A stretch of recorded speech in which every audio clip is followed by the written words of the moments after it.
across the UK, online and on DAB. Mid-mornings with Julia Hartley Brewer on Talk Radio. Supercharged current affairs debate and electrifying opinion with Julia Killer Jules Hartley Brewer. Radio that demands a reaction. Get both barrels from Judge Jules. No nonsense, no prisoners, no substitutes. Mid-mornings with Julia Hartley Brewer on Talk Radio. We'll get you talking.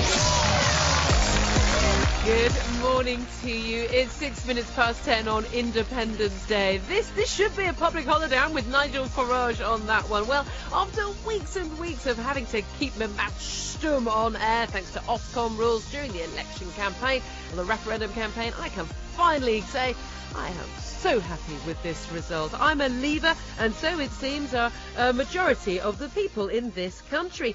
17 plus million people in Britain yesterday voted to leave. 16 million voted to remain. 52% to 48%. It was a turnout of 72%, well above any recent general election in decades, in fact. But with the official vote result, we've also had many other events happening very quickly this morning. Let's take you through just some of those. So earlier this morning, the result came in and we found out that, yes, it was official. We were going to leave the EU. The total number of votes cast in favour of Remain was 16,141,241. The total number of votes cast in favour of Leave was 17,410,742. Well, that was the official announcement then at 8:15 this morning. The Prime Minister, standing beside his wife Samantha, came out onto the steps of number 10, and this is what he had to say. But the British people have made a very clear decision to take a different path.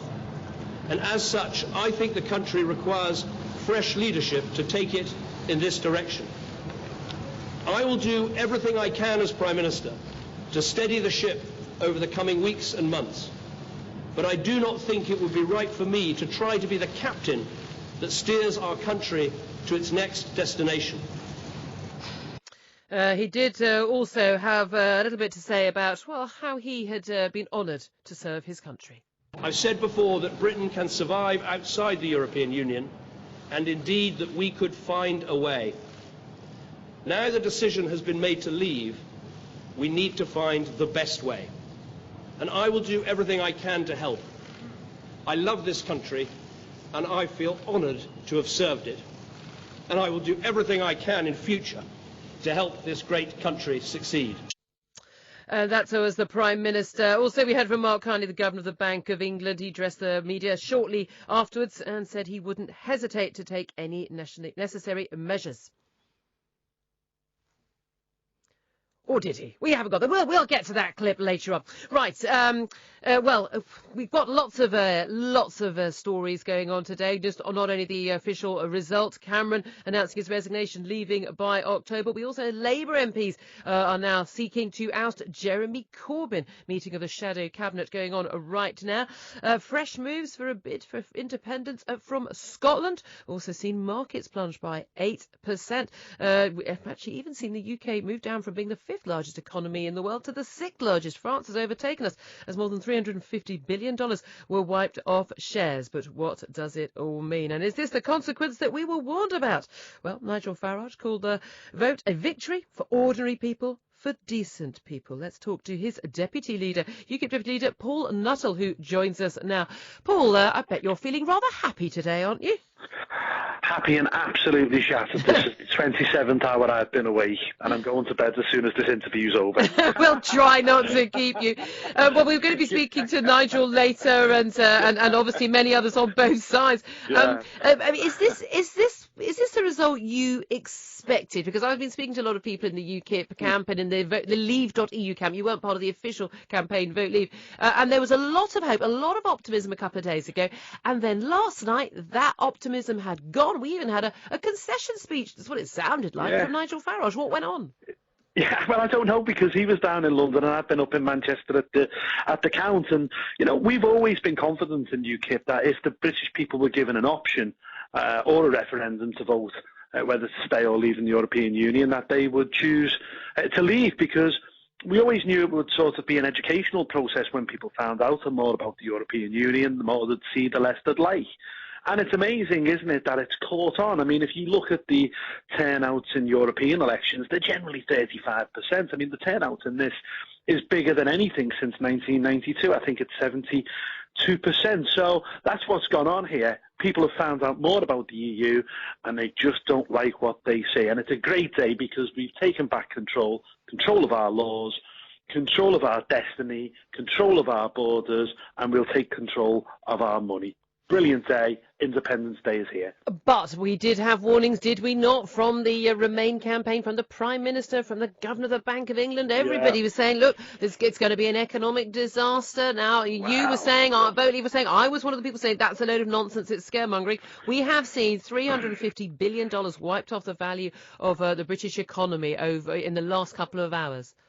Yeah, but we always knew there was going to be immediate flow, changes and fluctuations and things like that. But, that will stabilise. It always does, always has done, and it always will do. Look, the point is you can't put a price on democracy. Okay, all we want is for the people we elect to make the laws in our country because, up until yesterday, the majority of our laws were made by European commissioners that met in secret. We've taken back control of our country, and you know what? We can now make our country great for our children and grandchildren and re-engage with the rest of the world. Sign free trade deals with India, China, Canada, the United States, Australia. We're going to make this country great again, and today is just the beginning of a new dawn. Are you pleased to hear about the Prime Minister resigning? Well, it was always going to be difficult for him. He's campaigned so hard to remain, and he's made some pretty outlandish comments and has engaged in Project Fear. So I'm happy that he's gone, simply because I would probably trust someone from the Leave camp to negotiate our way out via Article 50 rather than the Prime Minister or indeed the Chancellor. So, he's gone. He's probably done the right thing. Let's crack on. Let's get Article 50 invoked and let's get out this thing. This is the issue, isn't it? A lot of people are saying that they're sad to see, even people who are staunch Eurosceptics, sad to see David Cameron leaving on the Tory side. And yet many are also saying he brought this on himself. He chose the date of the referendum, probably forced into even offering one by you guys in UKIP. I don't think he would have offered one otherwise. I'll tell you the story about that, okay? Well, firstly, we've only got this referendum because UKIP had a surge in 2012 and it spooked the Conservatives, and he thought he could shoot the UKIP fox by offering a referendum. It didn't work, and now he's ended up holding a referendum which he didn't want in the first place, and it's cost him his job. Equally with the date, the day Cameron called the referendum on that date, I'd just done an interview with a in-house European Parliament magazine, and they said it's going to be on June the 23rd, and I said, absolutely not. This is nonsense. It'd be absolutely crazy to go ahead on that date, simply because, one, it's in the middle of the Euros, and there'd be a lot of patriotism around the United Kingdom, but not only that, it will be in the middle of the migrant crisis, because when the weather gets better, more people are going to make the journey. So I predicted he would do this in March 2017. Well, obviously, he didn't heed my advice. He's gone for this, and he's fallen flat on his face. What about? I mean, you say in UKIP, you're very nationalistic. You're very proud to be British, and what if this does end up leaving the UK split apart? There's talk already from the SNP that, look, we know London, we know Northern Ireland, and we know Scotland voted Remain. The rest of the country largely voted Leave. We have got a divided nation. Scotland, though, absolutely clear that it was a very strong majority, probably the strongest in the country, for Remain. New bid for independence on the cards. We could see the breakup of the United Kingdom now. Well, the Scottish did have a referendum in 2014. The SNP lost, and if you look at how they did in the general election, and indeed, well, they did very well in the general election, the Scottish Parliament elections, their vote has been reduced, and the appetite for independence outside the SNP has dropped significantly. So I don't buy that there's going to be another need for another referendum in Scotland. And as for London, well, we always knew London was always going to vote to Remain. In fact, some of the opinion polls had it 80% to 20%. We just knew that we had to catch up in other parts of the country. And I'm happy to say, as you can probably hear with my Scouse accent, we've delivered the vote up here in the north of England, whether it's the north east or the northwest or indeed Yorkshire. Leave it romped home. Just finally, Nigel Farage, your leader, said this morning this was a victory for ordinary people, for decent people. There's been a lot of talk in this campaign about the metropolitan elite. And do you think they've had a bit of a bloody nose today? A huge bloody nose, and I'm sure you're rejoicing in it as much as I am. Listen, I've spent years going into the BBC as the only person they've ever met who's voting Leave. They all think I'm a complete lunatic. No, you're absolutely spot on. Don't worry, Julia. The other point is with this and this whole referendum, it just goes to show you how disconnected the Labour Parliamentary Party are from their traditional working class voters. Total disconnect. And I tell you what, this is the future of UKIP. This is where we're going. We're going into those working class communities, and eventually we're going to replace the Labour Party. Well, this is it. You are already the second party in the north of England to Labour. Do you see this isn't the end of UKIP? The whole point of UKIP was to get this referendum. You've got this referendum. You've won it. UKIP isn't going anywhere. Is that right? Oh, listen. When the history of UKIP is written in decades' time, they may as well start from this date, because this is the beginning of something new. We've got what we want as far as the European Union is concerned. Now it's down to us to shape the Britain that we want to see. Paul Nuttall on very happy form, shall we say. You get yourself to bed, sir, Deputy Leader of UKIP. I think I'm a bit delirious. Thank you very much indeed. That's Paul Nuttall, Deputy Leader of UKIP. Understandable there. And he says, no, certainly isn't the end for UKIP. Well, we shall see. We're going to get an update on the travel. I want to hear from you, though. 0844 499 1000. What do you make of the result? Are you happy with it? Is it a bloody nose for the elite? A bloody nose for the I don't know, I suppose the politicians out of touch with ordinary people, or is it a horrible, horrible mistake in your eyes? I'd love to hear what you have to say. 0844 499 1000 is the number to call to have your say. This is Talk Radio. Talk Radio. Listen, phone, talk. Talk Radio. We'll get you talking.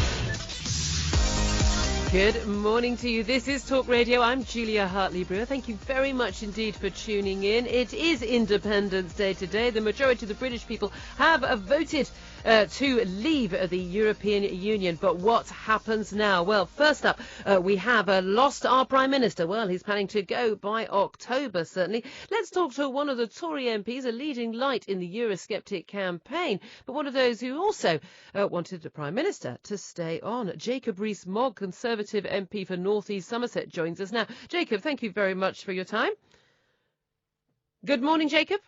Hello, Jacob. Can you hear me? I can hear you. We've got you on the line. Yes, live there from a College Green. Jacob, the Prime Minister had said he would not resign if he lost a referendum. He said, look, he called the referendum, he promised it in the manifesto, and he would accept the result no matter what. I think pretty much everyone knew in Westminster circles that it was untenable for him to stay on if he did lose the vote. But are you happy or sad that the Prime Minister is going? I'm sad that he's going. He's been a very distinguished Prime Minister. He has won 2 elections that have provided majority Conservative governments, or the Conservatives being the largest influence in the government. He has made major reforms in welfare, in education, and gone a good way to restoring the public finances. So I think his record as Prime Minister in domestic affairs is really very impressive and transformative. So I think he ought to feel proud of what he has done, and I'm sad that I have been in disagreement with him over the biggest foreign affairs issue of our times. But it's not actually just about MPs disagreeing, is it, over the EU referendum and campaigning for Remain or Leave? It's actually about rather more than that, isn't it? It's about the tone of the campaign. The fact that he was accused of lying over his negotiations, that he wasn't really attempting to get a good deal. The fact that there was such a lot of scaremongering during the campaign. Do you think that he could perhaps have been able to stay on if the debate debate and the campaign hadn't had such an unpleasant tone, which I think the vast majority of British people blame both sides. But David Cameron was the man who led one of their campaigns. If he hadn't run the campaign he did, and if he had perhaps done a stronger negotiation in Brussels, he could still be here right now, couldn't he? Well, I think you've got to set the stronger renegotiation to one side, because if he'd done a different negotiation, the whole result may have been different. Yes. I think it's worth remembering what Roy Jenkins said in 1975. He said that if his side of the argument lost, he would resign from the government because he could not be in a government that was carrying out a policy in which he was in fundamental disagreement. And I think that must apply, actually, and that's why the Prime Minister was right to come to the conclusion that he did, that he had made it very clear that he was against Brexit, and yet he would have had to have implemented a Brexit policy accepting the mandate from the British people.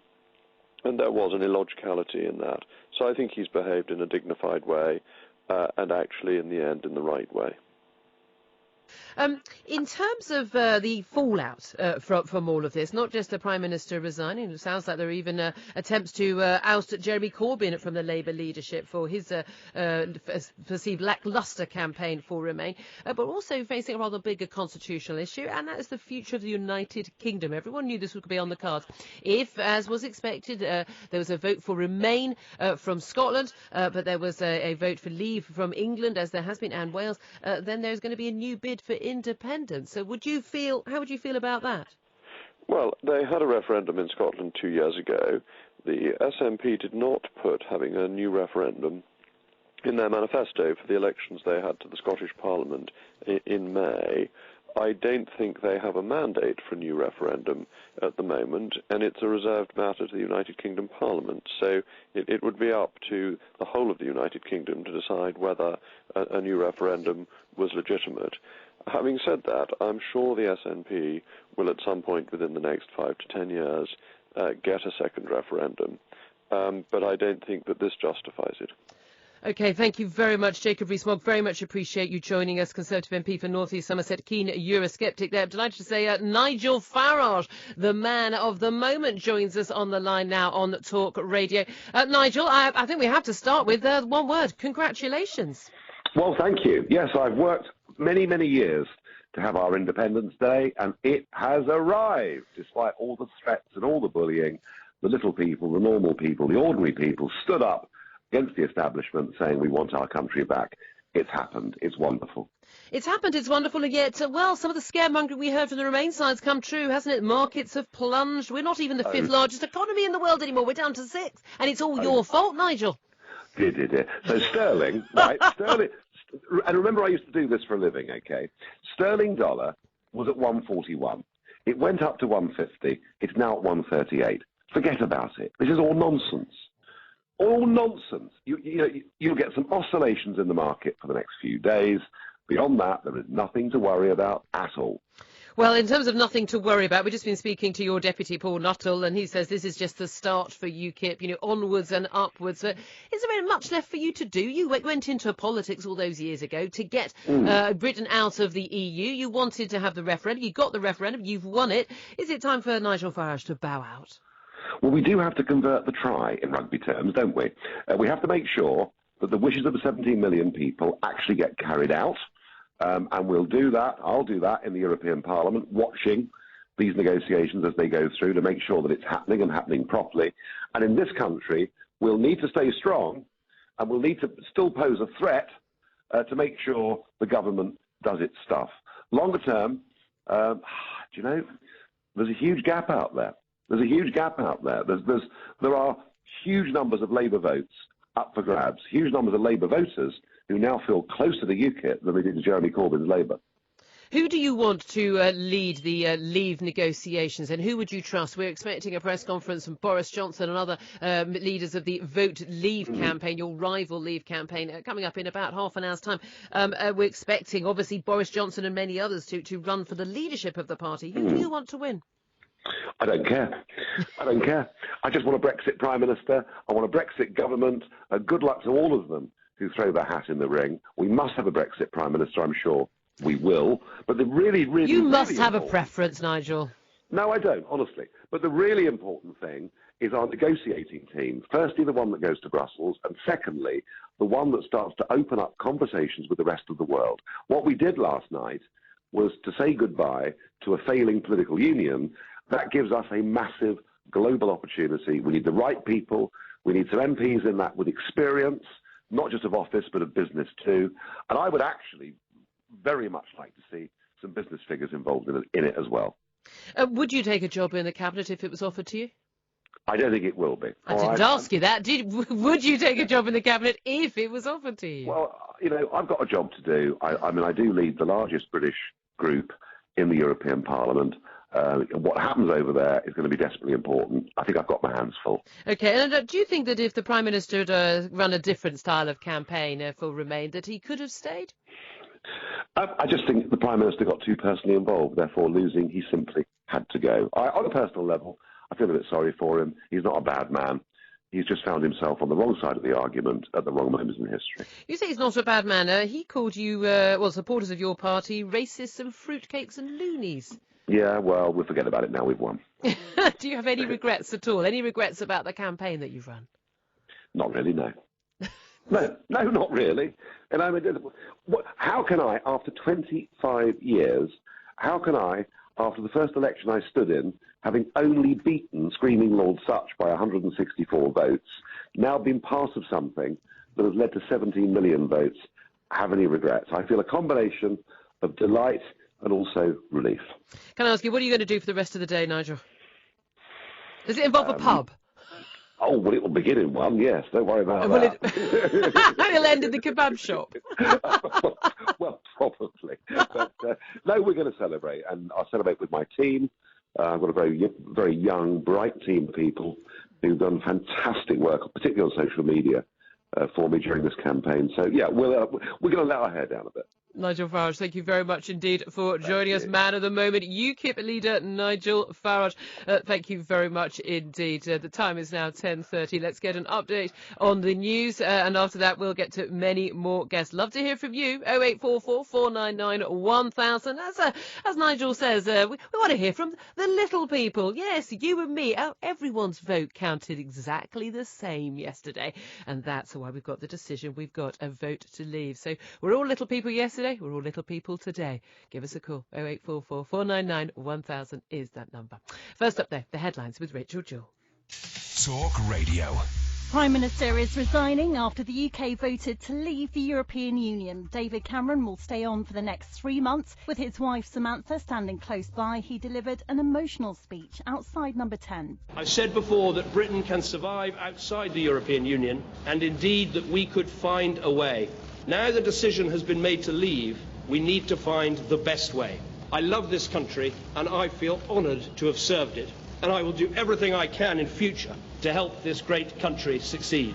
Overall, England and Wales voted to leave the EU, but Scotland and Northern Ireland wanted to remain. Sinn Féin says this is proof a referendum on uniting Ireland is needed. Meanwhile, UKIP's deputy leader, Paul Nuttall, has told Talk Radio we're going to make this country great again. People have found out more about the EU and they just don't like what they see. And it's a great day because we've taken back control of our laws, control of our destiny, control of our borders, and we'll take control of our money. Brilliant day. Independence Day is here. We've also heard from the Governor of the Bank of England, who's offered reassurances that the bank is prepared to deal with the period of uncertainty that will now follow. At one point, the pound hit its lowest level since 1985. More than £120 billion was wiped off the value of the UK's top 100 companies as the London stock market opened. Boris Johnson, a Vote Leave campaigner and potential successor to David Cameron as PM, said nothing to reporters as he left his house this morning, but we are expecting a speech at around 11 a.m.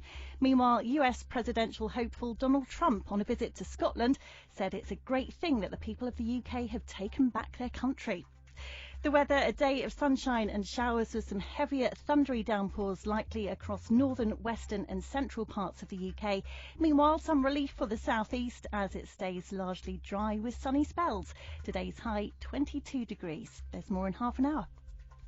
Get both barrels from Judge Jules Mid-mornings with Julia Hartley Brewer. on Talk Radio. We have ways of making you talk. Good morning to you. This is Talk Radio. I'm Julia Hartley Brewer. Thank you very, very much indeed. Great to hear from so many different people calling in. 0844 499 1000 is the number for you to call to let me know what's going on. Let's talk quickly. You've got yet another UKIPper, actually. They're all out and about. Patrick O'Flynn, a UKIP MEP, is live for us on College Green. Hello, Patrick. Julia, and what a beautiful morning it is. It certainly is. Well, we've already spoken to the leader of your party, the deputy leader. But I have to say, though, I mean, look, there have been quite a lot of massive splits between many different parties, but certainly in UKIP. But you were with the Vote Leave campaign, not the same campaign, Leave.eu, as Nigel Farage. But do you all share in the victory? Oh, without doubt, and lots of different campaign groups were campaigning. UKIP was obviously campaigning under its own steam as a political party too. My judgment was that Vote Leave was best equipped to have the maximum chance of winning the referendum, and I think that judgment's been vindicated. I'm not saying anything against any of the other applicants or groups, but Vote Leave ran a very good campaign. The sort of lead campaign, ably supported by other voices in lots of different organisations. It's all good. And in terms of the events we've seen today, markets plunging, your leader Nigel Farage says, look, this is just what we're going to. He says it's all nonsense. This is just the markets reacting in the short term and everything's fine. But of course, we're also seeing a lot of change politically. David Cameron has resigned. He'll be leaving by October at the party conferences. A Labour MP seeking to oust Jeremy Corbyn. Possibility of a new bid for independence in Scotland. Did you expect? Did you predict all of these outcomes? Well, I think David Cameron's behaved very well today, actually, because he must have been tempted to do what has become a bit of a fashion of political party leaders after terrible defeats, of just stomping off in a sulk. But he's agreed to provide some stability to October, and I think that's very important, while signalling, he understands the magnitude of the defeat and he will move on. So I think he's got that right. What he needs to do is appoint an experienced lead negotiator for the Brexit talks, which cannot be someone who fought for Remain. I would like personally to see David Davis do that job. And the other thing that really needs to happen today is we need a new Chancellor of the Exchequer. Britain needs a Brexit Chancellor that believes in the Brexit economy if we're to have the maximum chance to bring stability to the financial markets. I would suggest Andrea Leadsom, star of the campaign. Andrea Leadsom certainly had a very good campaign. It was very much put forward a lot by the Vote Leave campaign, wasn't she, and all the big set-piece debates. But would it be a good idea for the Chancellor to fall on his sword today now? We've got the Governor of the Bank of England, Mark Carney, trying to steady the markets, calm everybody down. I mean, it's probably a good idea to keep George Osborne in the Treasury just for now, isn't it? No, I completely disagree. George Osborne called this completely wrong. He actually stoked up financial panic. He said it's a bomb under the economy can't succeed. I saw Andrea Leadsom give a brilliant interview only this morning about Britain's prospects, clearly believes in the Brexit economy, believes in the opportunities that are out there, has far better financial judgment than George Osborne, and indeed far more experience of finance and economics. To me, it's a no-brainer. The Chancellor is dead in the water. Dave's mate has got to go today. OK, well, thank you very much indeed, Patrick. Really appreciate you joining us. Patrick O'Flynn, UKIP MEP there live from College Green, another one heading to his bed. Lots of calls coming in now. 0844 499 1000 is the number. Chris is in Richmond. Hello, Chris. What do you want to say? Hello, we spoke last week. I can't believe I'm frankly devastated, to be honest with you. Are you? Well, I've got a European wife and I didn't know if she's going to be allowed to live in the country with my kids. So I'm just looking forward to seeing if I have to send a pleading letter to Boris to see if my kids are allowed to stay in the UK. Oh, for goodness sake. No. There's already been a statement from the Prime Minister saying that. Well, but let's see what happens, shall we? Because the Leave campaign have said so many things that I don't believe a word of them, frankly. The second point is, if I was in Northern Ireland, right, and I've lived through a peace process for so long, I would be disgusted by what's happened.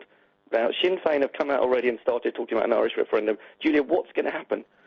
We had a United Kingdom that was strong and successful, and it's now going to break up bit by bit, thanks to Cameron, firstly, for calling a referendum, and for those people that voted to leave. It is a serious issue that the Leave campaign has totally ignored, which is around the future of our United Kingdom. It's complete. And the other point I was going to make is about, when it's all very well for Patrick O'Flynn to talk about, they don't know what they're talking about in economics. Even if interest rates go up by 0.5%, you will wipe out immediately all those savings, and the cost of servicing our national debt, and for me and other people who've still got mortgages, is going to rocket. All right, so we'll have them to thank. The Leave campaign to think when our cost of living goes up, which it will do. Hold on a minute. An awful lot of what's happening in the markets right now is a result of the scaremongering that's been going on. No. Hang on, Julie. Yesterday, I disagree. We've had this conversation before. Why is it yesterday when the polls were showing Remain was up, the FTSE rocketed up to 6,200. Today it's dropped 4% in an hour. I was watching it this morning. It dropped 100 points in 1 minute, Julia. Yeah, because when the markets opened, yes. But yesterday when they thought Remain was going to happen, the markets were back up because people had confidence that we're going to stay within the European Union. Banks have already said that they will have to, if they vote the Lisbon Treaty, Article 15, whatever it's called, immediately, then some banks are already going to have to potentially move their operations to Europe. This is now becoming a reality, Julie. It is not scaremongering. This is a reality. And £250 billion, how does that compare to what we put into the banks under Gordon Brown? Yeah. It's a lot more money. Come on, you know perfectly well that these markets are going to bounce back on the basis that actually there's nothing fundamental has changed whatsoever in our economy, in what we make, what we sell. If anything, the pound's gone down. We can export more. Our goods are cheaper. How does it, if interest rates have to go up to support the pound, how can that possibly be cheaper, Julia? Your mortgage is going to go up, mine's going to go up, anyone else that's got a mortgage is going to go up, and servicing the national debt is going to rocket. If anything, they'll take interest rates down rather than up. Listen, we'll have you, Pat, Chris. No, that's what the experts are telling me. Chris, lovely to talk to you. I'm sure we're going to speak to you again. A few more callers we're going to try and get to very soon. 0844 499 1000 is the number to call. Delighted to say that Sir Gerald Howarth, Tory MP, is on the line for us now. Hello, Sir Gerald. Good morning, Julia. Good morning to you. It's Independence Day. It's lovely and sunny. The sun has dawned. It is a new day, as I believe one former Labour Prime Minister may have said in the past. Do you think it was all worth it? I do emphatically believe it was worth it. The European Union has morphed from being a common market in goods and services, which is what the people of Britain thought they were voting for 40 years ago, and it has moved relentlessly, step by step, to add all the attributes of a nation state. They had the flag and the anthem in 1975, but they've added a parliament. They've got their currency, which of course is causing mayhem on the continent. They have got their European External Action Service, which is a foreign office in all but name. They are publishing a paper today on developing the EU defence identity, which of course is the putative European army. And they are on a train to a destination to which the British people did not wish to go. And the British people, God bless them, how proud I am of my fellow countrymen today, that despite a pretty intensive campaign of Project Fear, they were not deterred. They wanted their country back. We've got our country back, and it's very exciting. I have to say, I share an awful lot of your excitement, but there is a little bit of an issue with the fact that the Prime Minister has fallen on his sword. All the Eurosceptics are saying they didn't want him to go. I think secretly everyone knew that actually if there was a vote for leave, that he would have to go. We knew that he would have left if there had been a vote for Scotland to leave the United Kingdom. But he has chosen to fall on his sword. But this isn't necessarily a good outcome for the Conservatives, is it? This is a man who wins elections for you. No, this is not a good outcome for the Conservative Party, and I was one of those who signed the letter. 85 of us signed the letter last week, which we delivered to number 10, but we only released it overnight. And I also made my own private representations to number 10 to say that I personally, and others like Michael Gove and Chris Grayling and so on, that we were emphatically of the view that the Prime Minister should stay, and for good reason. It was he who has given the British people the referendum. Without him, we wouldn't have that referendum. If you remember the last election, lots of people said, you voted Tory. I mean, David Cameron's only said he's going to hold a referendum, to promise he'll renege on. He didn't. He kept his word. And the governor's got a whole programme to deal with beyond this issue of Europe. And I think that it would have been really in the interest of the United Kingdom if he had stayed on, because inevitably this is quite a momentous decision, and it's causing people to reflect, largely those, of course, who did not believe, as we did, that the British people were going to make the decision that they've made. And it would have been better for stability if he had stayed on. So I'm genuinely very, very sorry and somewhat disappointed as well. And in terms of George Osborne's position, we've just had Patrick O'Flynn, the UKIP MEP, on to say, look, he thinks that George Osborne's position is untenable. He's blamed for this lot of scaremongering by Eurosceptic MPs. Can he stay on at the Treasury? I personally think it's rather difficult. He is the author of a number of documents, all of which sought to paint the grimmest possible picture of Britain leaving the European Union, and contain phrases like Britain withdrawing from the world if we left. Well, actually, by leaving the European Union, we're embracing the world. So far from withdrawing from it, we are embracing it.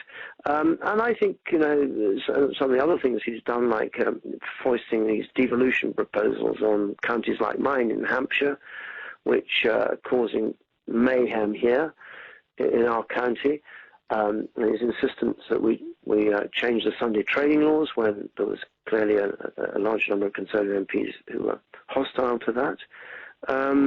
And announcing in his budget that he was going to introduce compulsory academies, that all schools had to become compulsory academies. Well, actually, I didn't realise he was Secretary of State for Education. So, it's not justice, but I do think this the conduct of the Treasury in this referendum has not been their most glorious moment, if I can put it as mildly as that. So for you, it's going to be all change. We're going to be hearing from Boris Johnson and others to vote leave from 11. Who were you looking for, perhaps, as a future leader? Well, to be honest, I have not given it very much thought. I have been concentrating, like so many of us, on the issue of the moment, which was to secure that result last night at the referendum. That was what we were focused upon. And I do actually think that what the nation requires is that we all pause and reflect and just calm down a little and see how the land lies. We need to talk to our European partners before we invoke Article 50, which is what your previous speaker was, I think, trying to get hold of. Article 50, which is the article of the Lisbon Treaty under which a nation can submit its notice of intent to withdraw from the European Union, and that sets the 2-year clock ticking. We don't need to invoke that today or next week. I'm delighted the Prime Minister has acknowledged that. And so what we need to do is go and talk to our European partners, who themselves, of course, all across the continent, are facing the same kind of angered pressures as we were facing here, and start informal negotiations then on how best, in the interest of all of us, we can carry out the express wish of the British people. Well, we shall see what happens. Sir Gerald House, very much appreciate you joining us, a Eurosceptic Conservative MP. Coming up, we're going to be talking to Joe Twyman from YouGov pollsters. Another bad night for the pollsters. And at 11, there will be a joint statement from Boris Johnson, Michael Gove and Gisela Stewart, leading lights of the Vote Leave campaign. We'll be taking that live. Do stay tuned. Good morning to you. This is Talk Radio. I'm Julia Hartley Brewer. Thank you very much indeed for joining me on Independence Day. Yes. Oh, the media has to be neutral. No, we don't on Talk Radio. We don't have to be neutral. Only during the actual campaign period. I am, for one, delighted that the will of the people will finally be, well, it's finally known, and it's going to have to be acted upon. Yes, it's Independence Day. Very happy to hear that. Coming up at 11, we'll go live to a statement from the Vote Leave campaign. Joint press press conference from Boris Johnson and Michael Gove on the Tory side and Gisela Stewart on the Labour side. We'll be finding out what they have to say then. First up, though, well, they've been having a lot to say over recent years about what we're going to do when we go to the polling booth, but the pollsters don't always get it right. We're joined now by Joe Twyman, who's from YouGov Pollsters. Thank you very much for joining us, Joe. How have we got him? We've lost him. Where's Joe? Hello. Joe, we've got you. Thank you very, very much indeed. Joining us from College Green. Joe, it's not been a good year or two, has it, for pollsters? And yes, another bad night. Well, I think it was certainly mixed, I would say, the year and indeed the night for pollsters, because some pollsters did predict that Leave would be ahead, and indeed YouGov, we said that in the majority of our polls in the final month, we said that Leave were ahead, and yes, our final poll showed a slight move towards Remain, and we expected Remain to take it, but at the same time we said that it was too early to know for definite, and indeed it certainly proved too early. Yes, well, I know. Look, we'll throw you a bone there at YouGov and the other pollsters. That yes, look, it was a very close call, and it was all within the margin of error, and that. But yes, your boss, Peter Kellner, he was happily even after the Sunderland result, which was looking very good for Leave. He was saying, no, I saw the tweets. I'm sticking by. I'm absolutely sticking by. We know that we're going to see a small vote for Remain. Well, Peter Kellner no longer works at YouGov, and I should say he retired some time ago. Well, that's not. He was the boss. Since this morning that he no longer works. So yeah, I mean, what he was representing was the fact that so much of conventional wisdom and historical precedent stated that certain things were expected to happen. But as we saw with Jeremy Corbyn, as we saw with Donald Trump in the US, the old rules just don't seem to apply anymore. And really, it's an illustration of just how much the world has changed and just how many people there are out there who are dissatisfied, distrusting, disapproving of the elites, of the establishment, of the EU, of Westminster, and are willing to go out and vote and demonstrate just how dissatisfied they are. And what I think this is a wake-up call for all of us that there are great divisions in this country, and I don't just mean in terms of rich and poor and inequality and things like that. I mean in terms of London versus the rest of England. I mean in terms of Scotland and Northern Ireland and the rest of the UK. And this vote helps to highlight that very clearly. Well, that's the interesting thing, isn't it, in terms of how this went across, parties. We know, Green Party, Liberal Democrats are very clearly for Remain, but the Tories completely split, and it seemed to be very much a sort of the rural areas and the urban areas. And then we also saw, obviously, UKIP clearly for leaving, although there was bizarrely a small contingent of UKIPers who wanted to vote Remain, which threw me slightly. But the Labour Party was perhaps the most interesting on this, wasn't it? That we had the vast majority of Labour MPs wanting to Remain and campaigning for Remain. A Eurosceptic Labour leader, but who was campaigning in a rather lacklustre fashion for Remain. And yet we got 40% of Labour voters had declared as Eurosceptics, and we clearly saw a lot of that vote, certainly in northern counties of England, coming from disgruntled Labour voters who voted against the party line.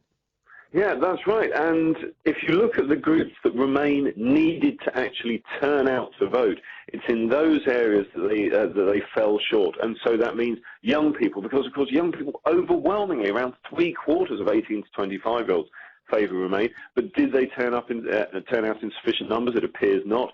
And then also older people at the other end of the scale, 60% of those favoured leaving, but they did turn out. And you're right, among Labour supporters, around about 60-40 split, but it appears that it was the 40 that were more galvanised, more energised. And if you look at the turnout in the northern industrial towns, etc., for this referendum, it was monumentally high compared to recent general elections, as an illustration of this group of people in society who believe that they haven't had their voices represented up until now. Indeed, 72% turnout, much higher than many recent elections. Joe Twym, an absolute pleasure to speak to you. Thank you very much indeed. He's the Director of Political and Social Research at YouGov Pollsters. Fascinating night for them. Coming up, we're going to be hearing from Boris Johnson after 11, and we'll get the news early. But this is Talk Radio. Talk Radio. Dial up some dialogue. Talk Radio. We'll get you talking. This is Talk Radio. I'm Julia Hartley Brewer. We're expecting a press conference from Boris Johnson, Michael Gove and Gisela Stewart leading lights in the Vote Leave campaign in just a few moments. So let's get the news early. The headlines with Rachel Jewell. Thanks, Julia. Coming up, Cameron resigns after vote for Brexit. Can Boris now become PM? And Farage says, let's have a bank holiday. Talk Radio. David Cameron stepping down as Prime Minister after the UK voted to leave the EU. He says he fought head, heart and soul to remain and thinks the country needs fresh leadership to take it in a new direction. He's travelled to Buckingham Palace for a meeting with the Queen. I will do everything I can as Prime Minister to steady the ship over the coming weeks and months. But I do not think it would be right for me to try to be the captain that steers our country to its next destination. Mr Cameron's potential successor, the Vote Leave campaigner Boris Johnson, was met by angry protesters shouting insults and jeering as he left his house this morning. He's expected to make a speech in the next few minutes. UKIP leader Nigel Farage has told Julia on Talk Radio he feels sorry for the PM, adding he found himself on the wrong side of the argument at the wrong moment in history. He said today should now be a bank holiday. I've worked many, many years to have our Independence Day, and it has arrived. Despite all the threats and all the bullying, the little people, the normal people, the ordinary people stood up against the establishment saying we want our country back. It's happened. It's wonderful. Meanwhile, there are questions about Jeremy Corbyn's future as Labour leader, but earlier he told Sky News he has no plans to resign. The Shadow Cabinet's meeting to discuss the results, which saw most people in England and Wales wanting to quit the Union, while Northern Ireland and Scotland voted to stay. Labour MP Angela Eagle, who wanted us to stay in, says the Leave campaign has done nothing but told lies. We have to make politics more honest. We cannot allow people simply to lie and get away with it in this manner. And we've got to address the real economic stresses and pressures that are being visited in our society upon the poorest. The result has had a huge impact on the markets. More than £120 billion was wiped off the value of UK's top 100 companies shortly after the London stock market opened. And the UK's vote to leave could have a big impact on the Premier League. The loss of freedom of movement may mean European players join their non-EU counterparts in needing a work permit to play in England. Good morning to you. It's 2 minutes past 11. This is Talk Radio. I'm Julia Hartley Brewer. It is Independence Day today. The Prime Minister has fallen on his sword. Labour MPs are seeking to oust Jeremy Corbyn.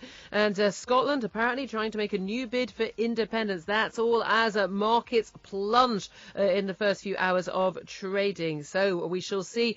We've got the Prime Minister has been at Buckingham Palace with an appointment, an audience with the Queen to discuss him stepping down. We're expecting any moment now to hear from Boris Johnson, Michael Gove and Gisela Stewart. They, of course, the Tory and Labour leading lights of the official Vote Leave campaign. They're going to be holding a joint press conference due to start at 11 o'clock. Already running a tiny bit later, but we will go live to that at the moment we do actually hear it. Now, we've got some pictures of David Cameron returning to Downing Street, his live pictures of his car after an audience with the Queen today. Waiting to hear also what's coming out of the Labour camp talk that there might be, as I said, an ousting of Jeremy Corbyn. Not that it's quite as easy to do as a Prime Minister who falls on his sword. While we're waiting for Boris Johnson, let's have a listen to some callers. Give us a call if you want to join in. 0844 499 1000 is the number to call. Kevin is on the line in Suffolk. Hello, Kevin. Hello, Julie. How are you? I'm very well indeed. I've got to be honest. I'm sleep deprived. I'm a little bit on the emotional roller coaster, but generally pretty happy. Well, I think it's a great day for the country. Here. It's about time we put great back in Great Britain. You know, we have a wonderful, amazing country, apart from the weather, of course. Oh, today's not so bad. Oh, it's a beautiful day today. It's a great day for it. But at the end of the day, I'm fed up with all these people moaning and complaining. You know, the bottom line is the majority ruled.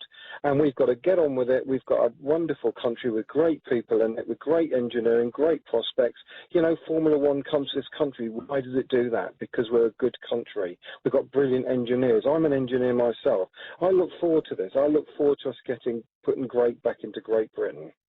Well, this is it, isn't it? Because there has been so much moaning and complaining. There's been, I have to say, not the most gracious defeat, the Remain camp, I have to say. I think they are genuinely surprised, because I think an awful lot of people in the Remain camp don't actually spend very much time around people who think differently from them. And I know people who have all different opinions. I've lunched this last weekend with a couple who were almost violently disagreeing with each other on Leave and Remain. And it is quite clear there are huge swathes of the country that just doesn't agree with what the vast majority of MPs, I mean, some 450 out of our 650 MPs are staunchly Remain, and totally out of touch with clearly huge swathes of the country. And I do wonder, actually, although it's a tight vote, 52-48, I do wonder, Kevin, that actually I know an awful lot of people who voted Remain because they were fearful, they were scared, they believed the scaremongering about the economy and the like, and actually they do want Britain to go out of the EU. They just weren't brave enough to cast that vote that way.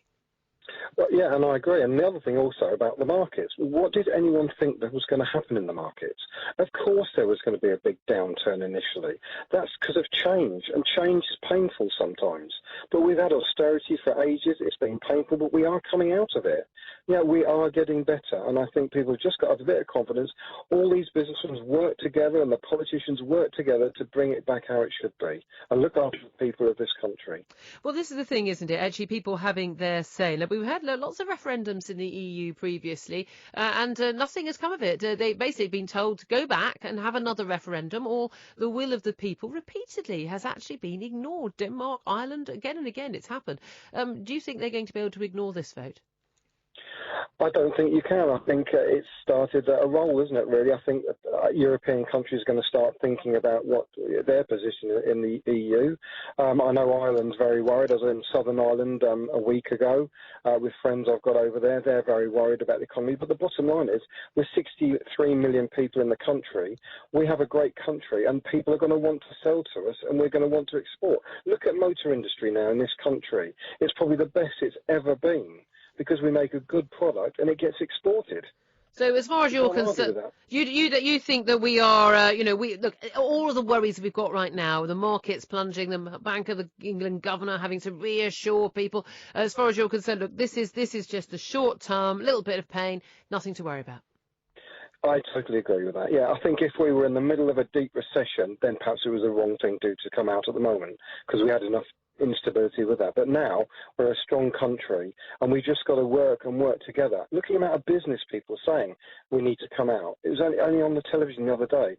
I think we just got to have confidence, faith in each other, work together, and let's get through this and make Britain great again. Okay, thank you very much, Kevin. Oh, well, do you know what? Let's put him on the podium. He sounds like a great politician. We are waiting for Boris Johnson, Michael Gove, Gisela Stewart, their joint press conference. We will cut into that as soon as we do see them appearing. Delighted, though, to be joined by now Tory MP, former Cabinet Minister Owen Paterson. Thank you for joining us, Owen. Hi, yeah. Good morning to you. Well, you must be happy with the result today. It's great, isn't it? Absolutely tremendous. Well, it's tremendous in terms of getting the Brexit vote, but is it tremendous in terms of losing a vote-winning Prime Minister? Well, I thought the Prime Minister's statement was very dignified, and he explained why he was doing that. I mean, I didn't actually sign the letter which was going round, because I thought he was later on a platform of delivering a referendum and delivering either Remain or Leave, whichever came up. No, this letter, just to interrupt, this letter was 84 Eurosceptic MPs in total signed a letter yesterday calling on the Prime Minister to stay regardless of the result. Oh, could you just hold on the line there for me, actually, Owen? You'd be very kind. We've got a live press conference from Gisela Stewart, Boris Johnson and Michael Gove from Vote Leave. Let's go live. Gisela Stewart speaking at the moment, one of the leading Labour Leave campaigners. Boris Johnson and Michael Gove from the Conservatives beside her. Let's listen. Of 40 years with the European Union. It was the largest and most extensive democratic exercise we have seen. And the people by a majority decided that they wished to leave the European Union. Vote Leave is a cross-party organisation and we have always acted in a way which was in the interest of the country and not in sectional interests. I think it is now incumbent to all party leaders to also reflect to what extent they are representing and reflecting the views of the voters. This is the most extraordinary opportunity of democracy. I think the process which is beginning now of implementing the wish of the people will be seen as not only freeing the United Kingdom, but also be in the interest of Europe. We are still, and always have been, an exceptionally outward-looking country. We will continue to be so. We will be a good neighbour. We will be a good internationalist. But we will have taken back control of our democratic institutions.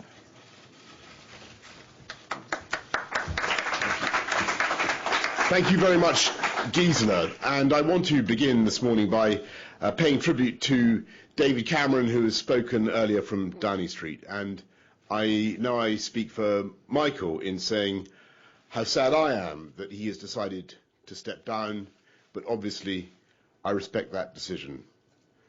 I've known David Cameron for a very long time, and I believe he's been one of the most extraordinary politicians of our age. A brave and principled man who's given superb leadership of his party and his country for many years, reforming our public services, delivering one nation conservative government, making this country the most dynamic economy in Europe, and with his own brand of compassionate conservatism that rightly earned his party the first majority government for decades. It was his bravery that gave this country the first referendum on the European Union for 43 years, the first time that many of us have had the chance to vote explicitly on this question. Today, I think all of us politicians should thank the British people, because in a way they have been doing our job for us. They hire us to deal with the hard questions, and this year we gave them one of the biggest and toughest questions of all. Some people are now saying that was wrong, and that the people should never have been asked in this way. I disagree. I believe it was entirely right and inevitable, and indeed that there is no way of dealing with a decision on this scale except by putting it to the people. Because in the end, this question is about the people. It's about the right of the people of this country to settle their own destiny. It's about the very principles of our democracy, the rights of all of us to elect and remove the people who make the key decisions in their lives. And I think that the electorate have searched in their hearts and answered as honestly as they can, and as Gisela says, in a poll on a scale the like of which we have never seen before in this country. They have decided that it is time to vote to take back control. From a European Union that has become too remote, too opaque, and not accountable enough to the people it is meant to serve. In voting to leave the EU, it is vital to stress that there is now no need for haste, and indeed, as the Prime Minister has just said, nothing will change over the short term, except that work will have to begin on how to give effect to the will of the people and to extricate this country from the supranational system. And as the Prime Minister has rightly said, there is no need to invoke Article 50. And to those who may be anxious, whether at home or abroad, this does not mean that the United Kingdom will be in any way less united, nor indeed does it mean that it will be any less European. And I want to speak to the millions of people, directly to the millions of people who did not vote for this outcome, especially young people, who may feel that this decision in some way involves pulling up a drawbridge or any kind of isolationism, because I think the very opposite is true. We cannot turn our backs on Europe. We are part of Europe. Our children and our grandchildren will continue to have a wonderful future as Europeans travelling to the continent, understanding the languages and cultures that make up our common European civilization, continuing to interact with the peoples of other countries in a way that is open and friendly and outward-looking. And I want to reassure everybody that, in my view, as a result of this, Britain will continue to be a great European power, leading discussions on foreign policy and defence and intelligence sharing and all the work that currently goes on to make our world safer. But there is simply no need in the 21st century to be part of a federal system of government based in Brussels that is imitated nowhere else on earth.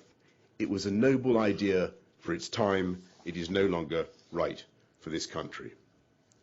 And it is the essence of our case that young people in this country can look for a secure and more prosperous future if we take back the democratic control that is the foundation of our economic prosperity. I believe we now have a glorious opportunity.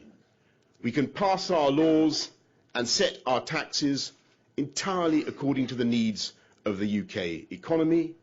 We can control our own borders in a way that is not discriminatory, but fair and balanced, and take the wind out of the sails of the extremists and those who would play politics with immigration.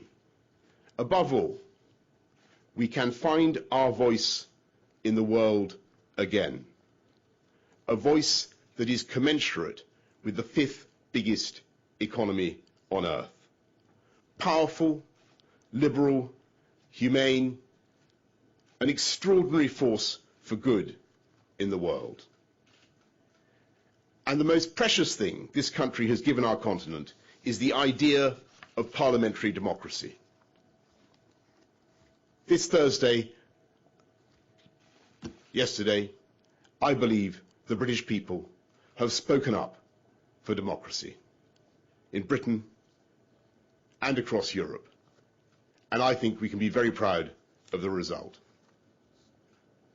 Thank you finally to everybody at Vote Leave for the extraordinary and positive campaign you have run. Thank you. That says Boris Johnson speaking at the official Vote Leave press conference. We're now going to hear from Michael Gove. I want to join Boris in paying tribute to the Prime Minister. He has led this country with courage, dignity and grace. He and the Chancellor rebuilt our economy. He has made opportunity more equal in our society. He has exemplified the very best in public service. He deserves to be remembered as a great Prime Minister. He called this referendum so the British people could decide one big question. Should we leave the political structures of the European Union? The British people have given us all a very clear instruction, and I know that we in politics will work calmly, cooperatively and consensually to implement that instruction from the people. The British people's vote to leave is the start of a process, and while that process is ongoing, our existing trading relationships with the European Union and the rest of the world will continue as before. In the coming days, government ministers and officials can meet to decide the next steps. Officials and diplomats can start scoping out the broad parameters for full-scale talks with our European friends and with the institutions in Brussels. Our shared mission is clear: securing the best possible terms for Britain. And of course, informal discussions should precede our formal negotiations. Overall, the changes that we will see will be a process of gradual divergence. And it's important that representatives from every part of the United Kingdom, every community, and different political traditions are involved in shaping our future. And we should draw on wisdom from great minds outside politics. As we move forward, we should be in no doubt that Britain is embarking on a new chapter, but one that is in line with our best traditions. We have always been an open, inclusive, tolerant, creative and generous nation. Open for business, open to trade, open to other cultures, open to the world. Now we have a new chance to extend that openness even further. We can build a new, stronger and more positive relationship with our European neighbours based on free trade and friendly cooperation. We can have democratic consent for an immigration policy that is fairer and more humane. We can demonstrate that our progressive, liberal and democratic traditions are being renewed and that we stand with all our allies as resolute as ever against intolerance and oppression. We can take our place as a self-governing democracy alongside other great nations, working for greater global development, security and prosperity.